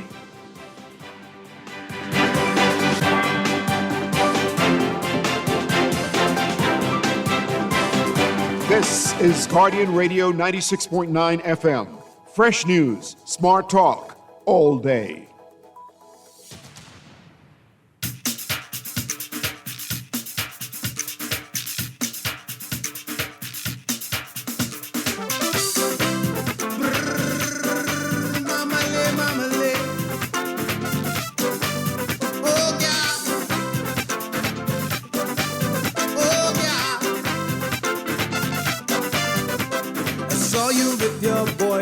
Just the other night, he had his snatch up gal really tight. I'm not the kind of fella who like OPP, but I must admit, gal, I feel a little jealous. Yeah, I break the golden rule. I had a crush on two gal from we was in high school, but homeboy beat me to the deal because I never told ya. Now he plan to take you down the aisle to have a hold ya. But oh gal, if I had you, the things that we could do, gal, if I had you, all the things that we could do. If loving you is wrong, I don't wanna be right. I'll be doing wrong the rest of my life. We are back with Morning Blend on Guardian Radio 96.9. Dwight Strachan along with Laverne Gardner. And it is time for monthly Better You series. We are joined in this with certified life coach Farrell Goff, and he is with us this morning. Good morning, sir. Good morning, Bahamas. All right, so Good morning, Farrell. this is going to be an interesting one. So we are talking about misconceptions when it comes to relationships, and one being that longevity equals marriage success. So no, if you're married for 40 years, that doesn't mean that this is a successful, wonderful marriage? Well, Dwight, first of all, listening to that last segment, I just want to know, I hope you're seeing someone, okay? Because you have a lot on your shoulders, and you deal with a lot every morning. And I would just highly recommend you have someone that you offload to that's a professional that can guide you through. You mean a bartender? All of this. A bartender, or no, you don't mean stress that. Okay. and weight that you carry every morning, Dwight, sir. Okay? A professional, like a counselor. That's what you mean. Oh, okay. Sure. Let's say that. Yeah, but jumping into the topic, Dwight, with longevity doesn't equal success, right? And it's not just necessarily marriage, but it's just long-term relationships, right? There's this misconception that, and not only a misconception, but a tradition that we celebrate relationships and marriages that people have quote unquote stuck together for a long period of time, right? And we celebrate the milestones, the 10 years, the 15, the 20, the 25, and even beyond, and we revere those relationships. Some of us even we admire that these persons have been together for so long, and what's their secret? They must be doing something right. So we generally equate that with marital success, right? And the only measure of marital failure or disillusion is divorce. But what we don't realize, Dwight, is that while the divorce rate may sit around 40-50%, I think in the Bahamas and in the U.S., there's so many relationships and marriages that are still together that are content with resentment, with a lot of toxic traits and habits. Right, there's a lot of unhappiness while people are still remaining in these unions. But on the outside, we only see that, okay, they are still married, therefore they must be good, right? Especially if they've been married a long time. And it's just something that we need to look deeper into and understand, like what is the measure of success in a relationship? And like so many other things, it's not just time. Right, you have a lot of people, Dwight, and Laverne, that have stayed together through a lot. They've absorbed a lot. There is very little deep or pure emotions shared between them anymore. It's more of, okay, we're together for X, Y, and Z, whether it's kids, finances, assets, public appearance. There's so many reasons why people will sit there, unfortunately, and absorb so much and remain in those unions for a very long time, right? Kind of robbing themselves and their partners of possibly pursuing, true contentment and happiness elsewhere, right? So that's something that it's important that we keep on the radar and we have these more sometimes hard conversations and realizations, Dwight, that it's a lot more than just time and years together. All right. So, what would you say to people who might be in these types of marriages, and they're like, "Well, what's it to you? Whether I'm happy or not, I'm here, and I mean, I have my reasons. I did it for the kids. I did it for whatever, and it is what it is. I'm fine, and don't watch this." It comes by. So it's funny, I'll take a quick story, not to take anything away from this person, nor will I call any names. A few years ago, a marriage counselor, he publicized, he said, my success rate is really high. Most of my clients, when they come to me, after coming to me, they stay together, right? And I asked a very simple question privately to this person. I said, well, how do you know that they're happy? How do you know you didn't just encourage them to tolerate more of the same, right? Mm-hmm. And it was a very interesting moment for him, right? I mean, he just really reflected on that, and we had great conversation came out of it. But you have to ask yourself the question if you're in it, right? Like, so there's two real measures that can highlight when something isn't as it should be. And then you can determine which course of action you want to take from there, right? One question is, how do you fight, right? That's really, and it may seem counterintuitive, but how people fight, how people navigate conflict and argument together, usually how healthy and strong their relationship is. You have some people who, I mean, they go at each other, right? I mean, they really. It's just something they should not. It's so toxic, right? It's so toxic. It's so aggressive.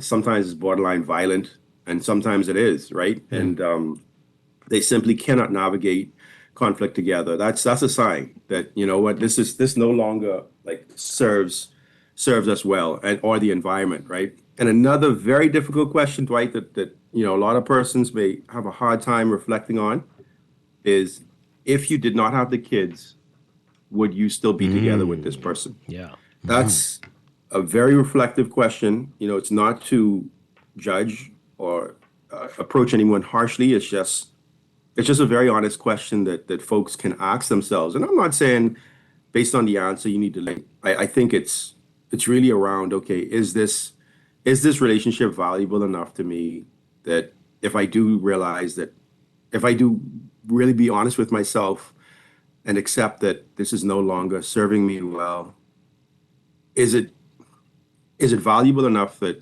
I'm willing to try to salvage it, that I'm willing to try to go out and seek help and see if we can turn things around and improve, right? Do I have faith in my partner that is a possibility, right? Because it's not just one person. One person can do all the improvement they want, but if the other person isn't on board, the relationship will not improve, right? Mm-hmm.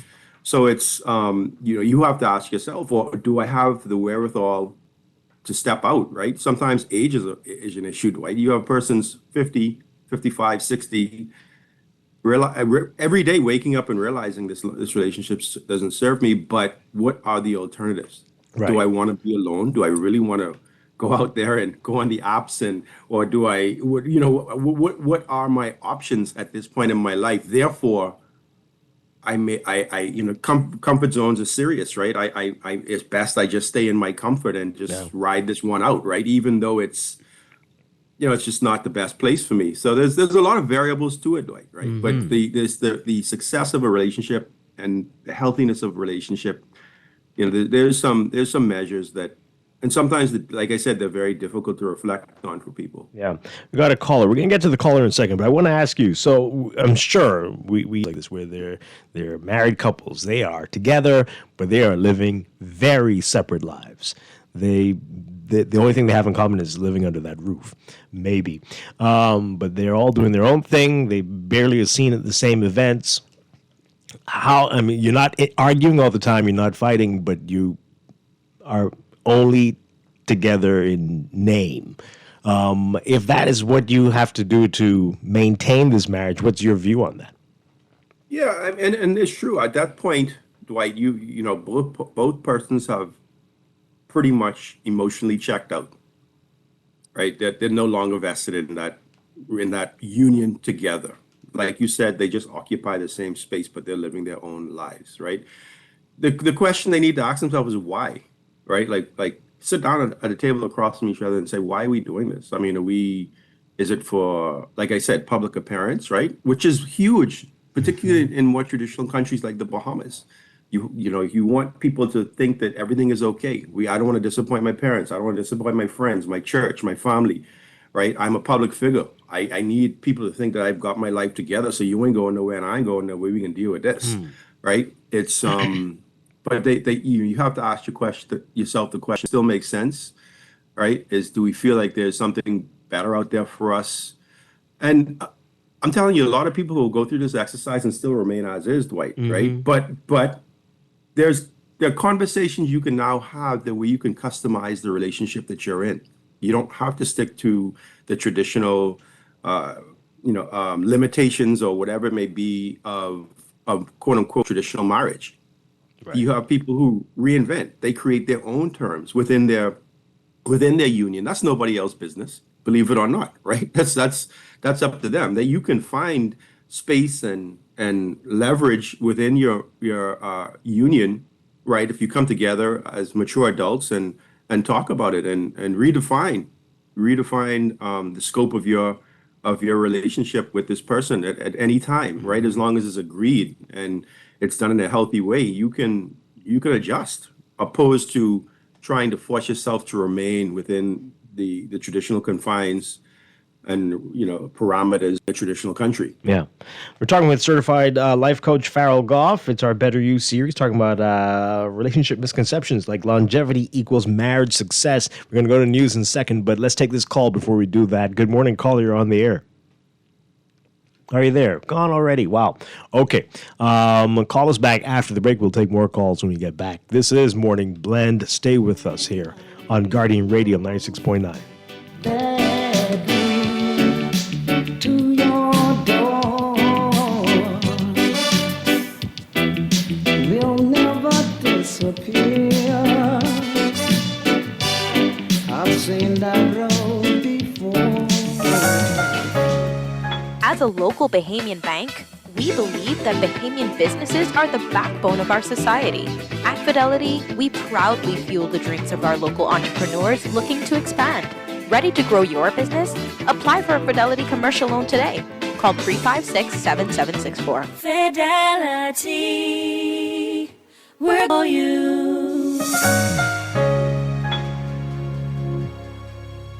As a healthcare professional, you dedicate your life to caring for others. But even with the best care, legal challenges can arise. Protect your practice and your peace of mind with medical malpractice insurance from Star General. At Star General, we've partnered with Lloyd's of London to bring you comprehensive professional liability insurance designed specifically for those consulting or practicing privately. Visit our website today so you can focus on what you do best, caring for your patients, while we take care of the rest. Star General, insurance made simple.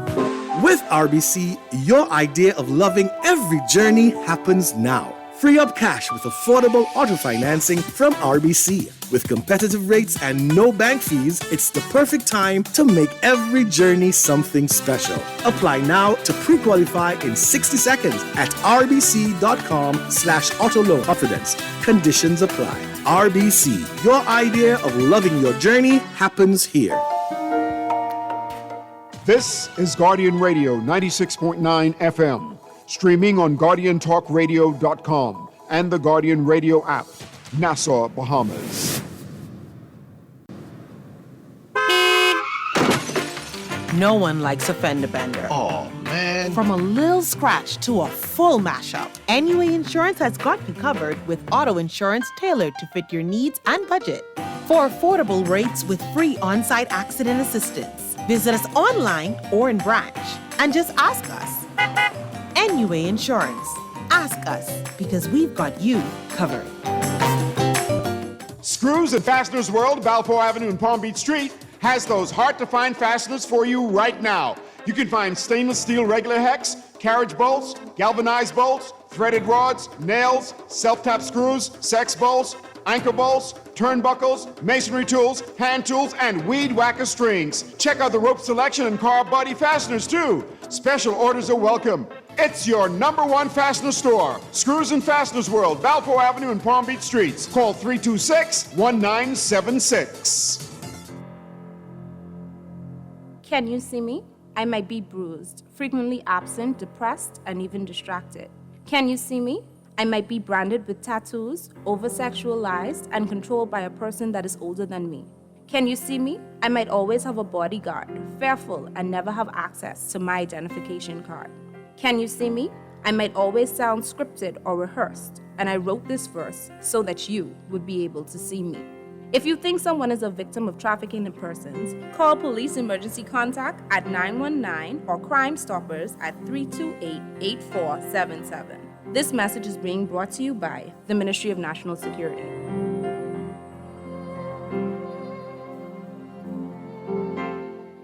This is Guardian Radio, your station for up-to-the-minute news and intelligent, interactive, and engaging conversations. 96.9 FM. The views and opinions of the hosts and guests are the views of the management and staff of Guardian Radio. Wake up, it's a new day. Wake up, it's a new day.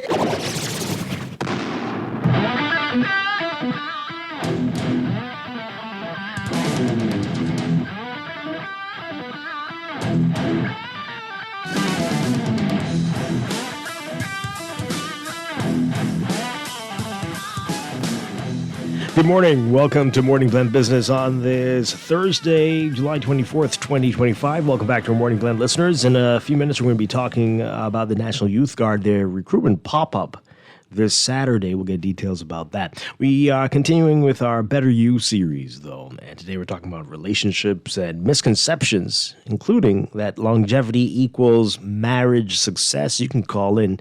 We are talking with certified life coach Farrell Goff on this, and I want to hear from you, your experiences, your questions. 323-6232, 325-46, 325-4259. Call us toll free, 242-300-5720. Tweet us, Facebook us, text us, 422-4796. This caller is here. Let's take it. Good morning, caller. You're on the air. Hey, morning, Dwight. Guess how you doing? Doing well.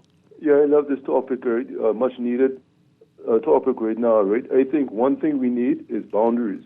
Once it's even in friendship, relationships, or even a job, we need to set boundaries. Because once someone do something once, right, you stop them. If you don't like it, don't let it go on for time and time again, because after that it becomes normal. The second thing, we get comfortable with one another. After a long period of time, right, people tend to become comfortable and stop doing the thing. That presents a very major problem within relationships. Another thing, a main thing is finances. Dwight, if your money gone, your gal gone. Once you get inside a marriage, love does not pay the bills. Guarantee you on that. If your finances are terrible, your relationship will probably last 3 to 6 months, if that. Okay. All right. Thank you very much. Yeah, Dwight, that was actually a really, really good call, right? It was quick, but it was good. So boundaries, right? We could do a whole show on boundaries, Dwight. Something just to throw out there, there's a difference between walls and boundaries. A lot of folks, they weaponize, unknowingly, the word or the concept of boundaries, and they actually put up walls. They put up blocks, right? If you do this again, this is what's going to happen. That's actually a wall. Boundaries are supposed to be set in a healthy manner, including the person or persons that the boundary is actually in place for. Sometimes we put in boundaries ourselves, right? So they have to be included. It has to be discussed. Hey, when you do this, it makes me feel like this. Therefore, moving forward, I think we should. And that's how boundaries should be established, right? Opposed to, boy, when this person do that, I ain't never let them do that to me again. Boy, I watch. Never. They ain't have the access no more. And that's actually an emotional wall and not a healthy boundary. I just want to make that clear. It's really, really important. Boundaries require healthy communication and engagement by the person or the persons involved, and not just something you do unilaterally in, in your heart and in your mind, right? So just wanted to make that clear. Yeah. Okay. Yeah. All right. Yeah. And comfortable and getting comfortable, that's a really tough one, right? So evolutionary biology says that early human beings survived in the wilderness a lot better by spending, the more time they spend together, the more they become like family, right?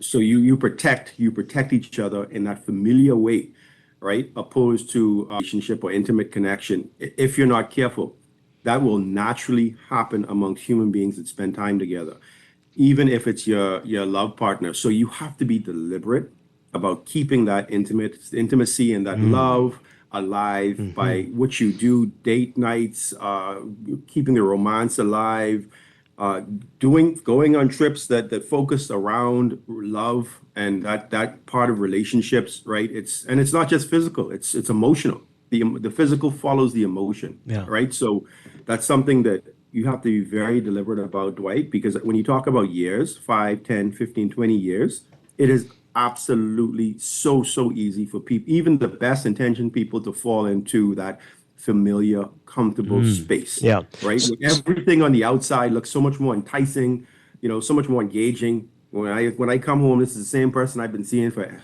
how many years. It's just humdrum routine now, right? There's no excitement, there's no spontaneity. So both, and that's not just the man's job. Romance is not just driven by the man. That's both partners, right? So that's something you have to be very deliberate about. But it was a really good caller. Yeah. So to those who think that's young people stuff, we're too old for that now. What do you say to them? Well, I would say they're missing out, and I would say their relationship probably is greatly impacted by not doing that. I mean, you have older folks that are so alive and doing things, right? It's not an age. There's no age barrier, right? It's not. It's that. But the minute that person, let's say this person's like 55, right? And they've been together with their partner for 25 years, so they've reached that humdrum spot, right? Where everything is just routine. It's more like mother not and my husband, Wow. my love husband or wife, right? Disturbing. But let them separate or break up. They meet someone new. All of a sudden, they in the movies every night, all at restaurants all over the place, traveling all over the place, living again, right? They are living again. It's not that it's not in them. It's not that it's not an age thing that's stopping them from doing that, saying it's for young folks, right?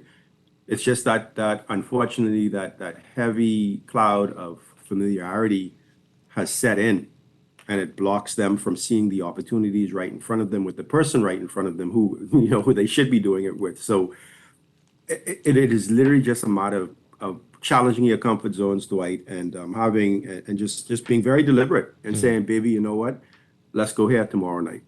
As simple as that. Just start a date night once a month. I think that I did some research on it. I read some research on it. As simple as a date night once a month, keep things pretty live for long-standing couples. Yeah. We're not saying do this every night, right? But if they met someone new, Dwight, I guarantee you they ain't gonna be doing it once a month. They can be doing every single weekend. Probably they looking forward to seeing each other. What we doing? We already got some things planned. We doing this, we doing that. Until guess what happens now? The cycle repeats itself. Yep.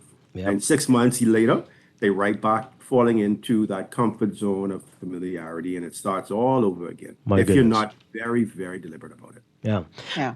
I think, Barrel, the important thing is to be intentional as with you're nurturing a relationship the same way you would nurture, care for an inanimate object that you value. We take for granted because you've become so familiar, you begin to take the value of that relationship for granted, and you grow apart, or you have people who just figure, like you say, we just stay together, and they're living very separate lives, or sometimes you hear about a couple after 40 years they've divorced, and people are shocked. They're like, what? But they seem so happy. And I always say that didn't just happen overnight. Like, the divorce, the actual getting the divorce may have just happened, but chances are this is a couple, the people who've, yes, they've just grown apart, living very separate lives, doing their own things, but it was just comfortable to be in the house together because this is what we did. Yeah. And so our relationship be very intentional with nurturing those relationships, with not becoming complacent.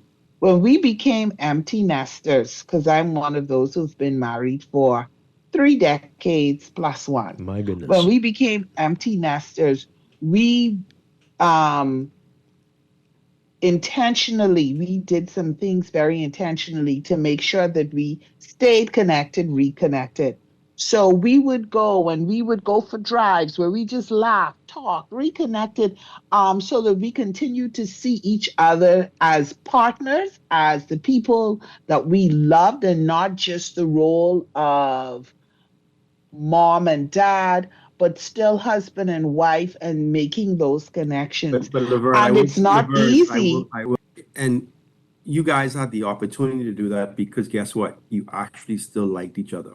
There's two critical, and there are other ones as well, but there are two very critical moments in a relationship. When the first baby is born, it's a huge test, right, to the resilience of the relationship because it's so disruptive, right, that it's a lot of people, unfortunately, their relationship changed forever, and usually not in a positive way, unfortunately, right? But so when the first baby is born, and the second time is at empty nesters, when all of your kids have now moved out or gone to college, right, at 18 or whatever that age may be, and you find yourself now sitting in this house with this other person only, and you almost look at yourself like, now what?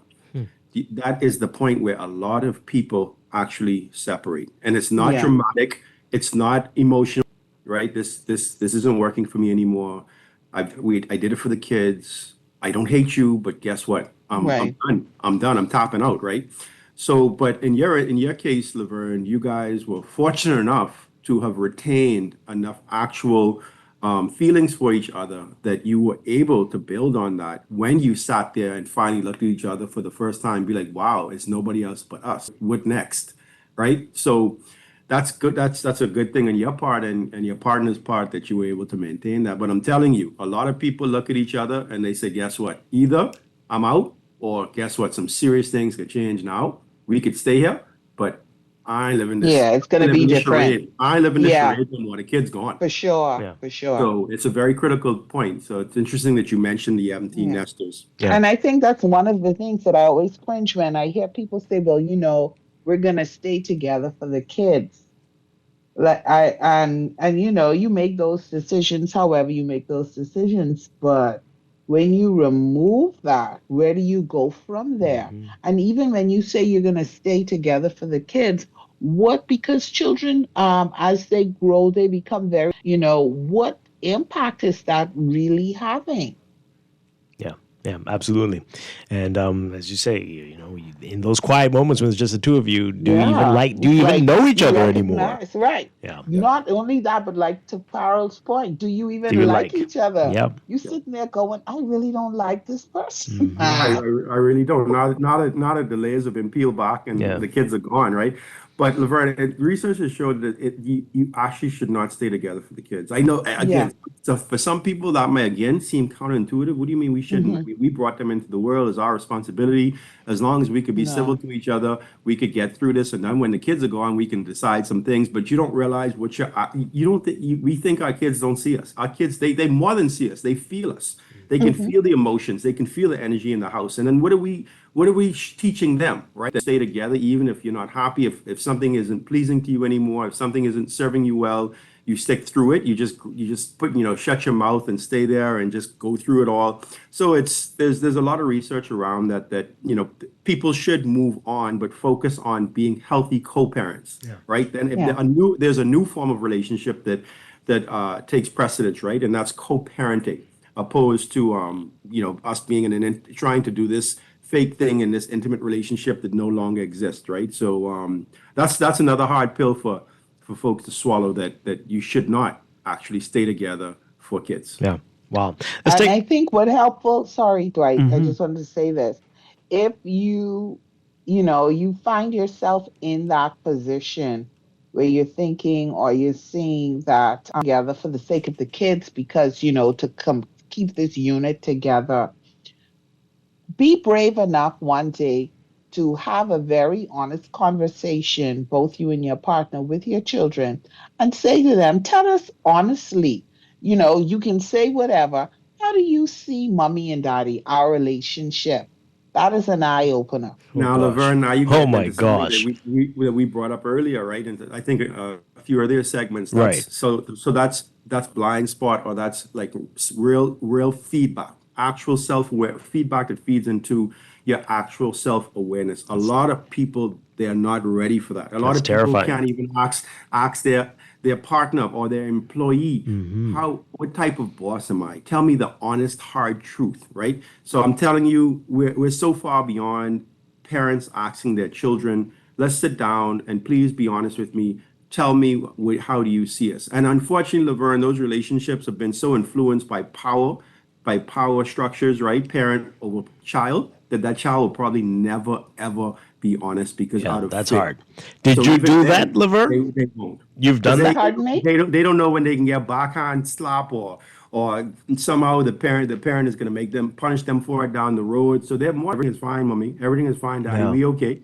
I just want to get out of this uncomfortable situation. So getting honest feedback is very difficult, and there has to be actually an environment that's already been created for people to feel comfortable enough to give you honest feedback. I'm And the curious, parent- Laverne, have you done that? Did you do that? Oh, yeah. Really? And, we don't really have to ask. They just tell you.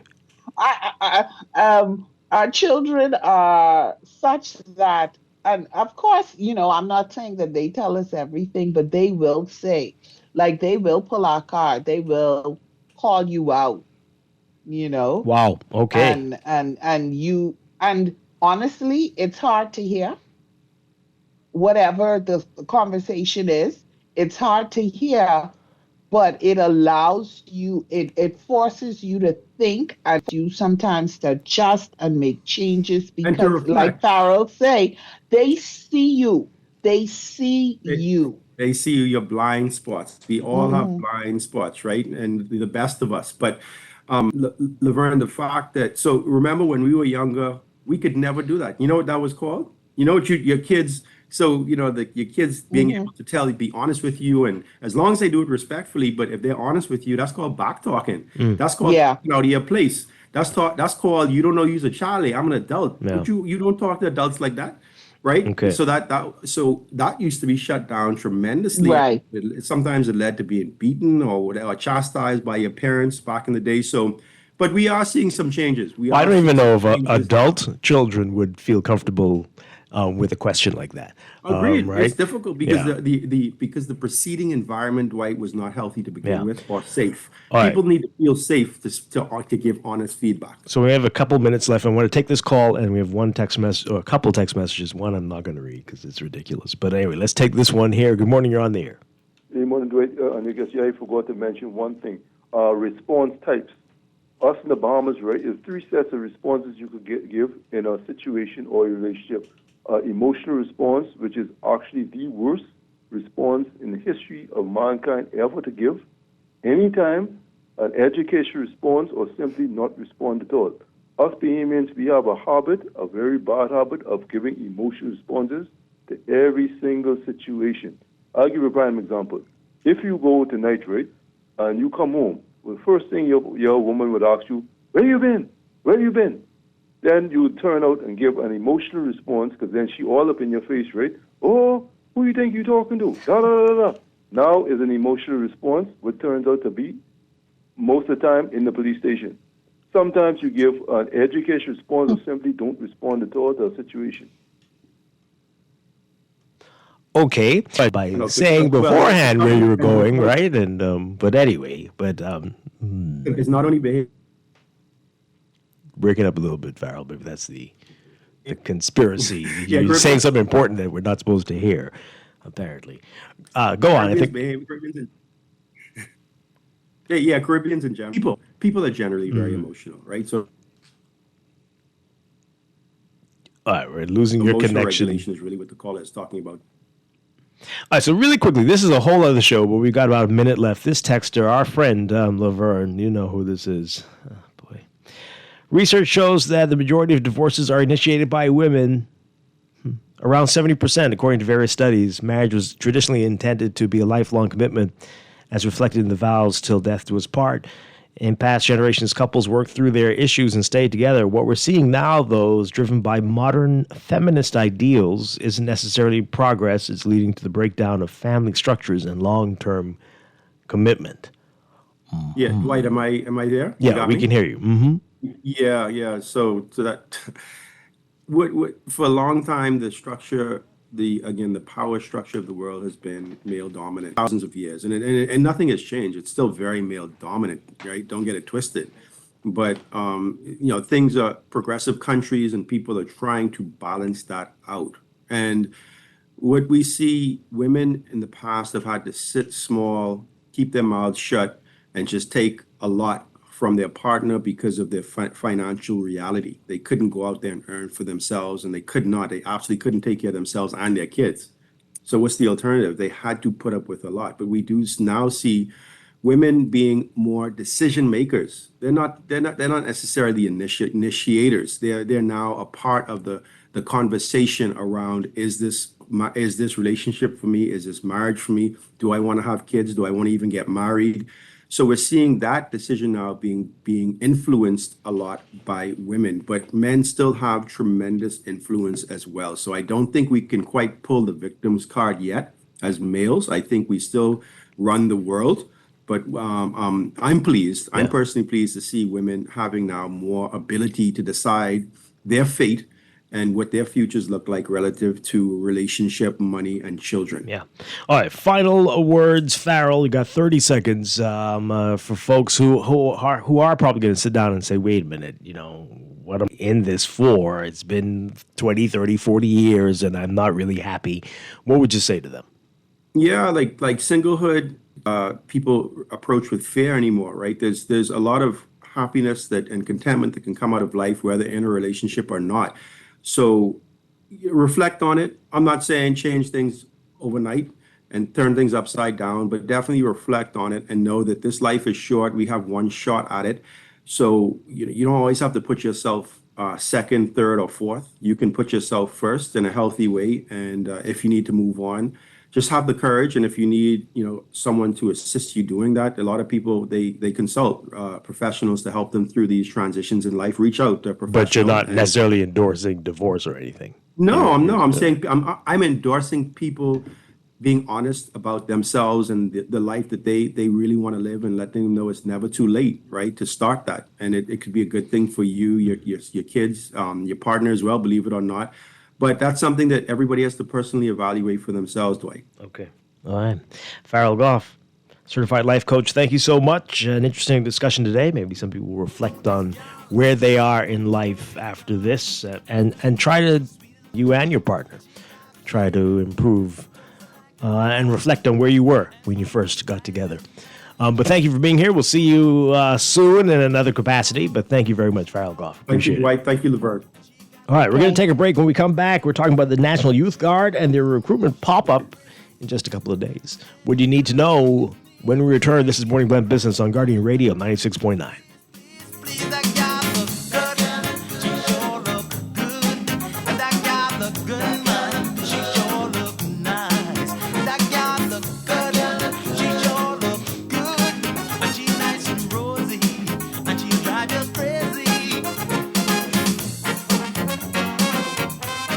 At CFAL, we understand that a secure future is the greatest gift you can give your employees. That's why our tailor-made group pension solutions are designed to fit the needs of both large and small companies. With CFAL, you can provide the retirement you and your employees deserve, ensuring peace of mind and financial stability for years to come. Join the many businesses that have already entrusted CFAL to create the right pension plan for their employees, and let us help you build a brighter future for your team. Visit us at cfal.com to get started on building wealth so you can live well. CFAL, growing wealth for future generations. Pop the top with collect, check your cap by 700. 200,000 in cash and prizes with winners on different islands. Collect! Pop the top with collect, check your cap by 700. You could win free bears, take a sip and collect merchandise. Matter say, I pop mine and I pop mine and comedy look with free bears and I go in and just check your cap. When you go Grand Bahama, collect! Pop the top with collect, check your cap at 700. You could win free bears, take a sip and collect merchandise. Matter say, drink responsibly, boy. With RBC, your idea of loving every journey happens now. Free up cash with affordable auto financing from RBC with competitive rates and no to make every journey something special. Apply now to pre-qualify in 60 seconds at rbc.com/auto loan to shop with confidence. Conditions apply. RBC, your idea of loving your journey happens here. KB and Sting, coming with the Bohemian ting. Come on. Woo!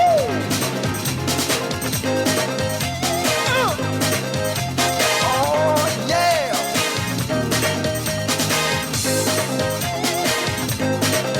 Yes. I's a Bohemian, hairy born and bred. I don't want to live nowhere else. We are back with Morning Blend Business on Guardian Radio 96.9. Dwight Strachan, along with Laverne Gardner, and the Bahamas National Youth Guard is hosting a recruitment pop-up this Saturday.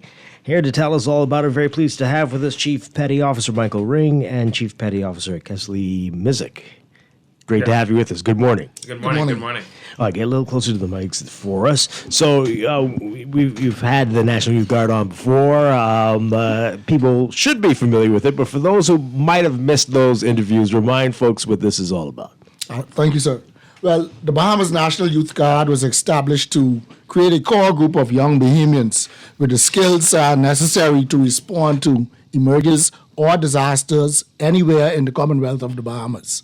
The program consists of several key components, which focuses on youth empowerment, job readiness, and second chance through volunteerism. The first cohort had its genesis with the Ministry of Youth, Sports, and Culture. Since then, the program has moved under the security. Thus far, we've had 4 cohorts that have graduated, which consists of some 267 young men and women from all over the Commonwealth of the Bahamas. Amazing. So the program has key objectives. It's established to a comprehensive training curriculum focuses on technical, soft, life, leadership, and emergency response skills. It enhances the Bahamas' national disaster preparedness and response capability, and it seeks to provide youth with opportunities for employment, education, and entrepreneurship. It seeks to foster a sense of national pride, unity, and community amongst its participants. Further, sir, those persons who are going to be eligible for the training are those Bahamians. You must be a Bahamian citizen. You must be 18 to 25 years of age. You must be available to undertake the 14 weeks of training. And let's take a pause here to talk about that training. It consists of 10 weeks of living aboard HMBS Coral Harbor Base. And then 4 weeks, you'll be released to go home and you'll attend a apprenticeship program for 4 weeks, working Monday through Friday, 9 a.m. to 2 p.m. And throughout that training, you're going to be assessed at every juncture. The first 3 weeks, you're going to do disaster preparedness, discipline, leadership, teamwork. In the 4th week, we're going to bring in a national training agency. The national training agency will focus on soft skills, interviewing, presenting yourself, self-awareness, team building exercises. In the 5th week, we're going to do the STCW, which stands for Standards of Training, Certification, and Watchkeeping. That is the the entry-level certificate. If you're going to work in any marine facility, commercial vessel, anywhere in the commercial maritime sector, you will need that certificate anywhere in the world. Amazing. So that certificate will is valid anywhere in the world. And so in the 6th week, we're going to go into the police force fire branch is going to teach practical firefighting. The NDC, National Drug Council, will talk about, will train them in managing stress, in de-escalating conflict, in counseling persons who may be faced with substance abuse issues. We're going to move on to on that same week with the Bahamas Wildlife Enforcement Network, and they're going to come in and talk about the impact of storms and the importance of protecting the flora and fauna. We know that if we abuse the plant life in those coasts and whatnot, the impacts of storms could be severely worse than it should be. And then they're going to go to BTVI, where they'll undertake one of 4 disciplines: carpentry, electrical, plumbing, or Microsoft Office certification.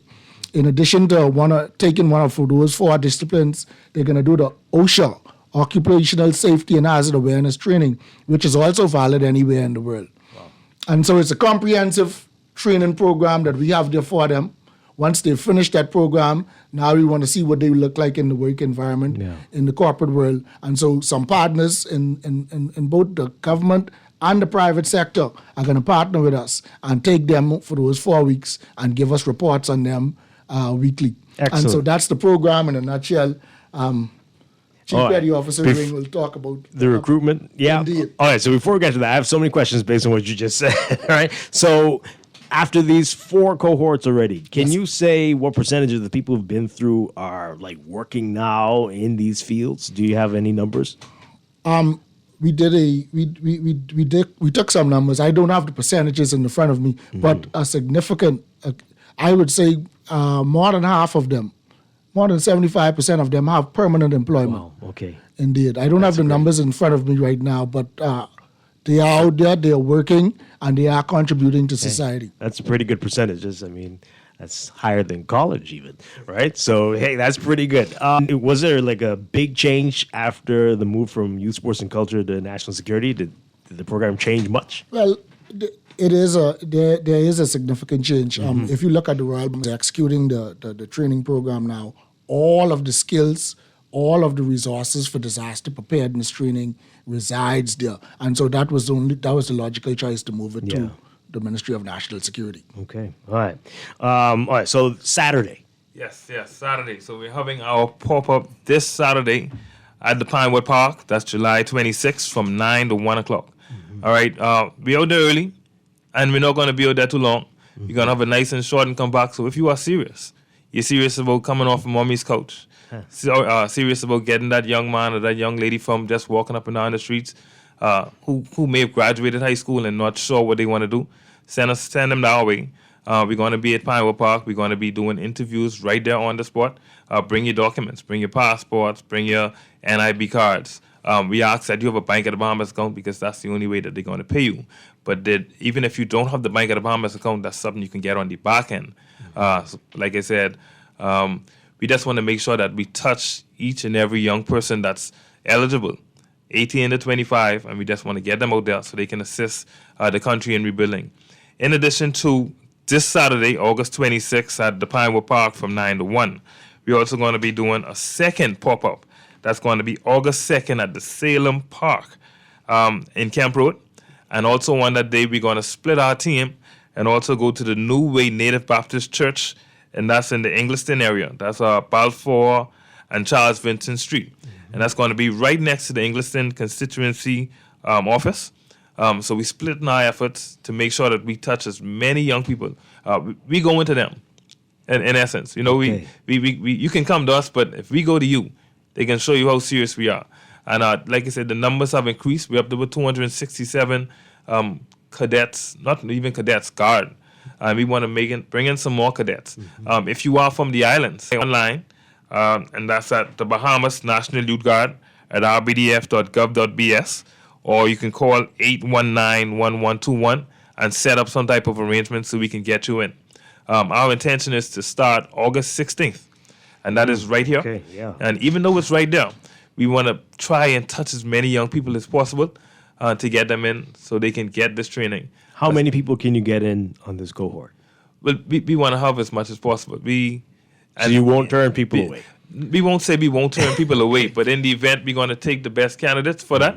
And also, we're going to have another one shortly after. So it isn't stopping. This thing is going on. We want to take this going forever and ever. And when Chief Petty Officer Missick and I retire, we want to keep this thing still going. Right. So we're going to always have people that want to come in the program and keep the program going because the country is always going to need that assistance.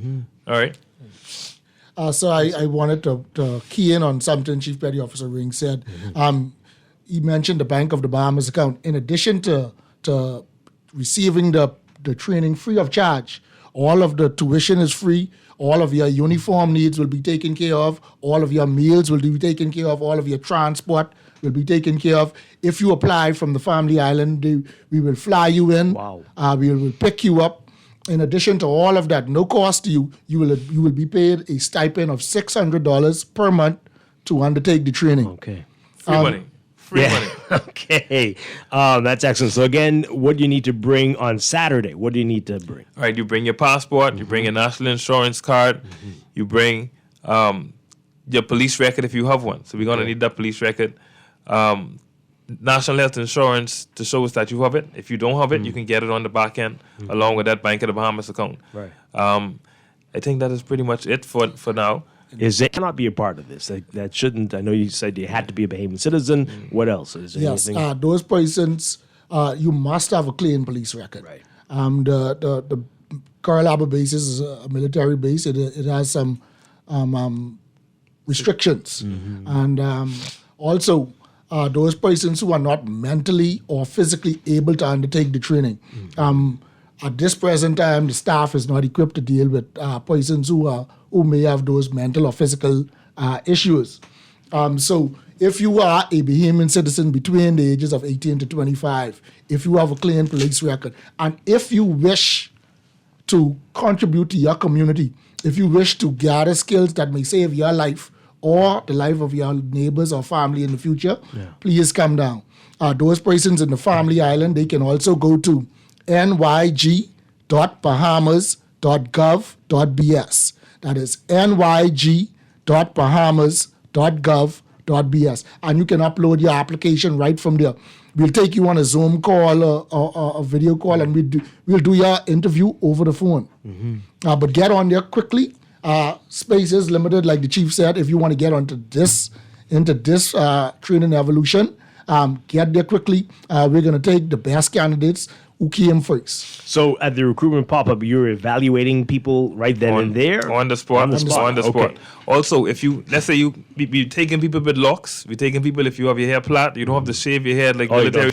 As long as it's neat. That's all we require because throughout the process, there is inspections and you are representing not just yourself now, you're representing the Bahamas National Youth Guard and the Bahamas government. In the event that you are deployed, because storms don't necessarily happen here in New Providence, but if you are deployed to an island, you want to make sure that you are presentable and you would have been brought up. And you say brought up in training with having a self-respect for yourself, the way you look, the way you carry yourself in the open field, because you're going to have the NYG on your chest. Yeah. And you need to represent the NYG and the Bahamas government as best as you can. So if you do have locks during those 10 weeks that you're at Coral Harbor base, you'll have somebody who's going to retwist and do all that kind of stuff for it. They'll do it. They have to do it themselves. Okay. Let's see if we can get this call in. I'm sure people have a lot of questions. Caller, good morning. You're live on the air. Hi, you're live on the air, caller. We can hear you. Are you there? No. Okay. This person says, are you in the schools? I know it's summer now, but do you go to the schools to educate 10th through 12th graders about opportunities after graduating? Is that something you do? Yes, we have been to schools, not just in New Providence, but also in Grand Bahama so far.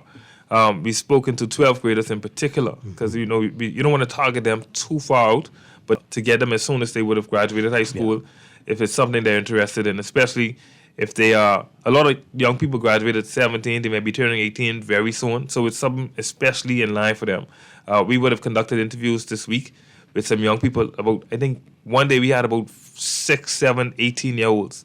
And all of these young people would have just graduated or something along the line. And a common denominator between all of them was not sure what I want to do yet. And they think this is something that is going to benefit me in the end. Yeah. So with this skills training, the technical training, even the computer skills with the Microsoft Office, Microsoft Word, Excel, it's something that can be used in any field.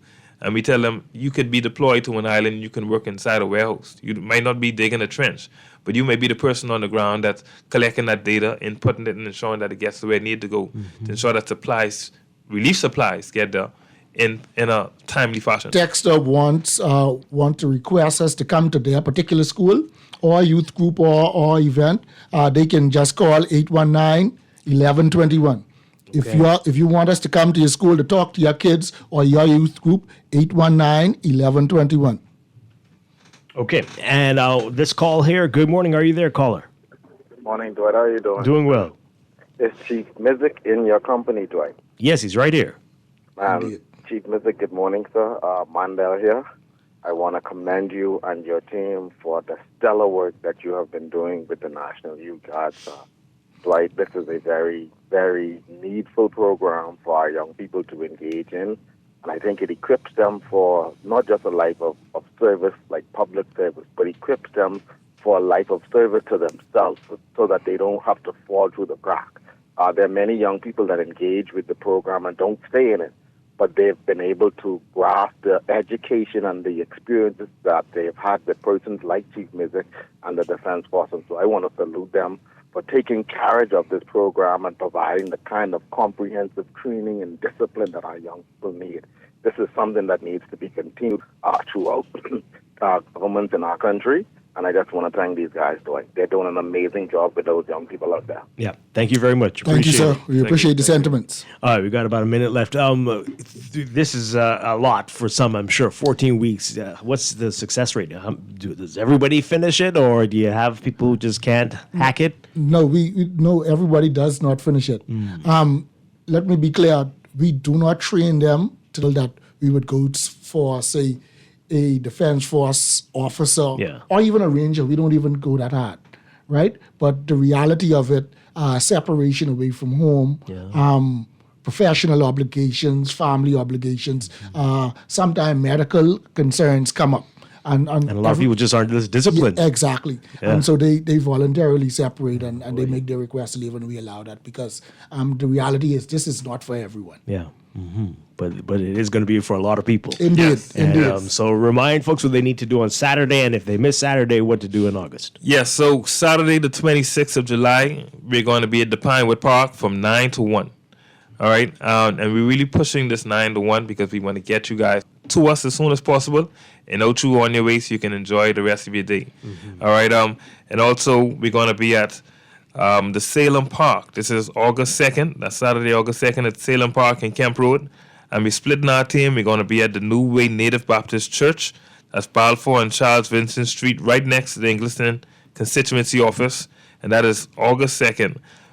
The same time, 9 to 1. At Pinewood Park, we're going to have everyone out there who's going to be able to do your interview. If you want to call in, like Chief Mizik and I said, you can call 819-1121. We can call and we can arrange everything on the spot to get as much young people out there as possible. And generally, how long is the interview process? If you 15 to 20 minutes. Okay, all right. This is great stuff. Always very impressed when you all come on to talk about this. Thank you for being here again, Chef Kelsey Mizik and, Chief Petty Officer. What am I thinking about food? Chief Petty Officer Kelsey Mizik and Chief Petty Officer Michael Ring. Thank you again. Thank you, sir. And good luck to everybody who gets into this cohort of the National Youth Guard. We're going to take a quick break and then be back to wrap things up. This is Morning Blend Business on Guardian Radio 96.9. Yes, I's a Bahamian. Don't want make no fuss, but if you we know, but outside tell you we one of us. Like I'm just grabbing though. Don't act like you don't know, you know. Man, you know. Oh, man, you know. How Bahamian go? How they go, how they go, how they go. Oh, don't you know? Man, you know. Yes, man, how Bahamian go? How they go, how they go. So proud to be Bahamian. Yes, man, no rock like you ain't know. How he been going on? Watch this. Only one item? Are you tired of limited choices? I'll have the one item on the menu, thank you. Wow! So many choices. Why settle for less when you deserve more? When it comes to the ways you pay, the more, the better. With a variety of payment options available, you can enjoy the freedom to choose what works best for you. Choose freedom. Choose flexibility. Choose from the full menu of payment options. The future of pay is digital. Hey kids, it's back. The Jeff Rogers Summer Basketball Camp, July 28th to August 8th at the Kendall Isaacs Gym. Monday to Friday, 9 a.m. to 1 p.m. for boys and girls, 5 to 18. Pair and learn from the NBA superstars past and present, including our very own Buddy Hield of the Golden State Warriors, Klay Thompson of the Dallas Mavericks, former Laker great Michael Sweet Bells Thompson, another great among the point guards back in the day, Muggsy Bogues, and many others. Application forms now at the Bahamas Conference of Seventh-day Adventists, Tonic Williams, Darling Highway. Call 341-4021 or check the website, jeffrogersbasketballcamp.com.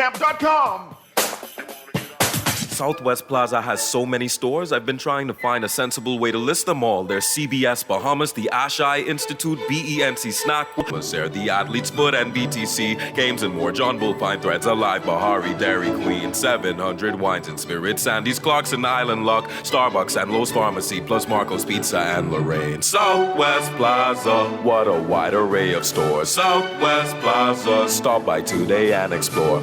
You work hard for your money, so let your money work hard for you. With as little as $1,000 to start, you can watch your money grow by investing in CFAL's Bahamian dollar and US dollar mutual funds, each tailored to match your unique investment profile. Our expert advisors are dedicated to crafting personalized investment strategies to help you achieve your financial goals. Don't miss out on the chance to earn higher returns on your hard-earned money. Join the thousands of investors who trust CFAL and start your journey toward financial freedom today. Visit us at cfal.com to learn more about our saving and investment options. And let us help you build wealth so you can live well. CFAL, growing wealth for future generations.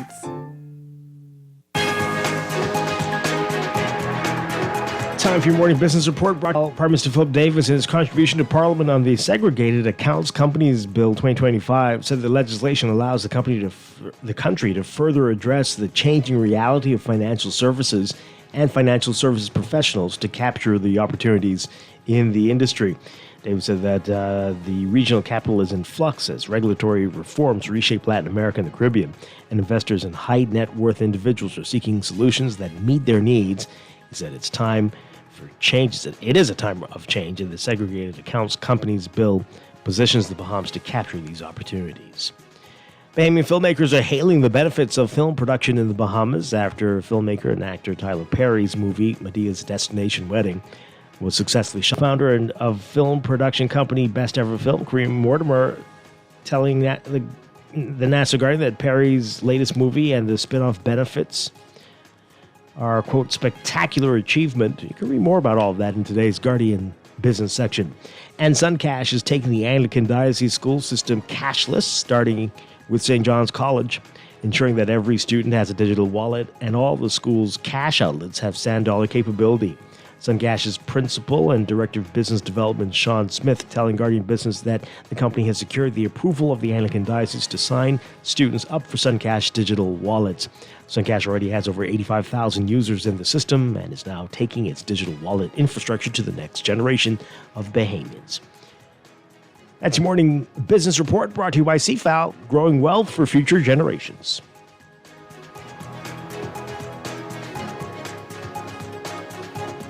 Laverne Gardner, thank you so much for being with us this morning. Really appreciate it. Opportunity. Look forward to talking with you again next week.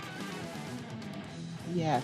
And I'll be back tomorrow morning with more Morning Blend and Morning Blend Business right here on Guardian Radio 96.9. Dwight Strachan, have a great day, everybody. Stay tuned for On the Clock with Aaron Green next.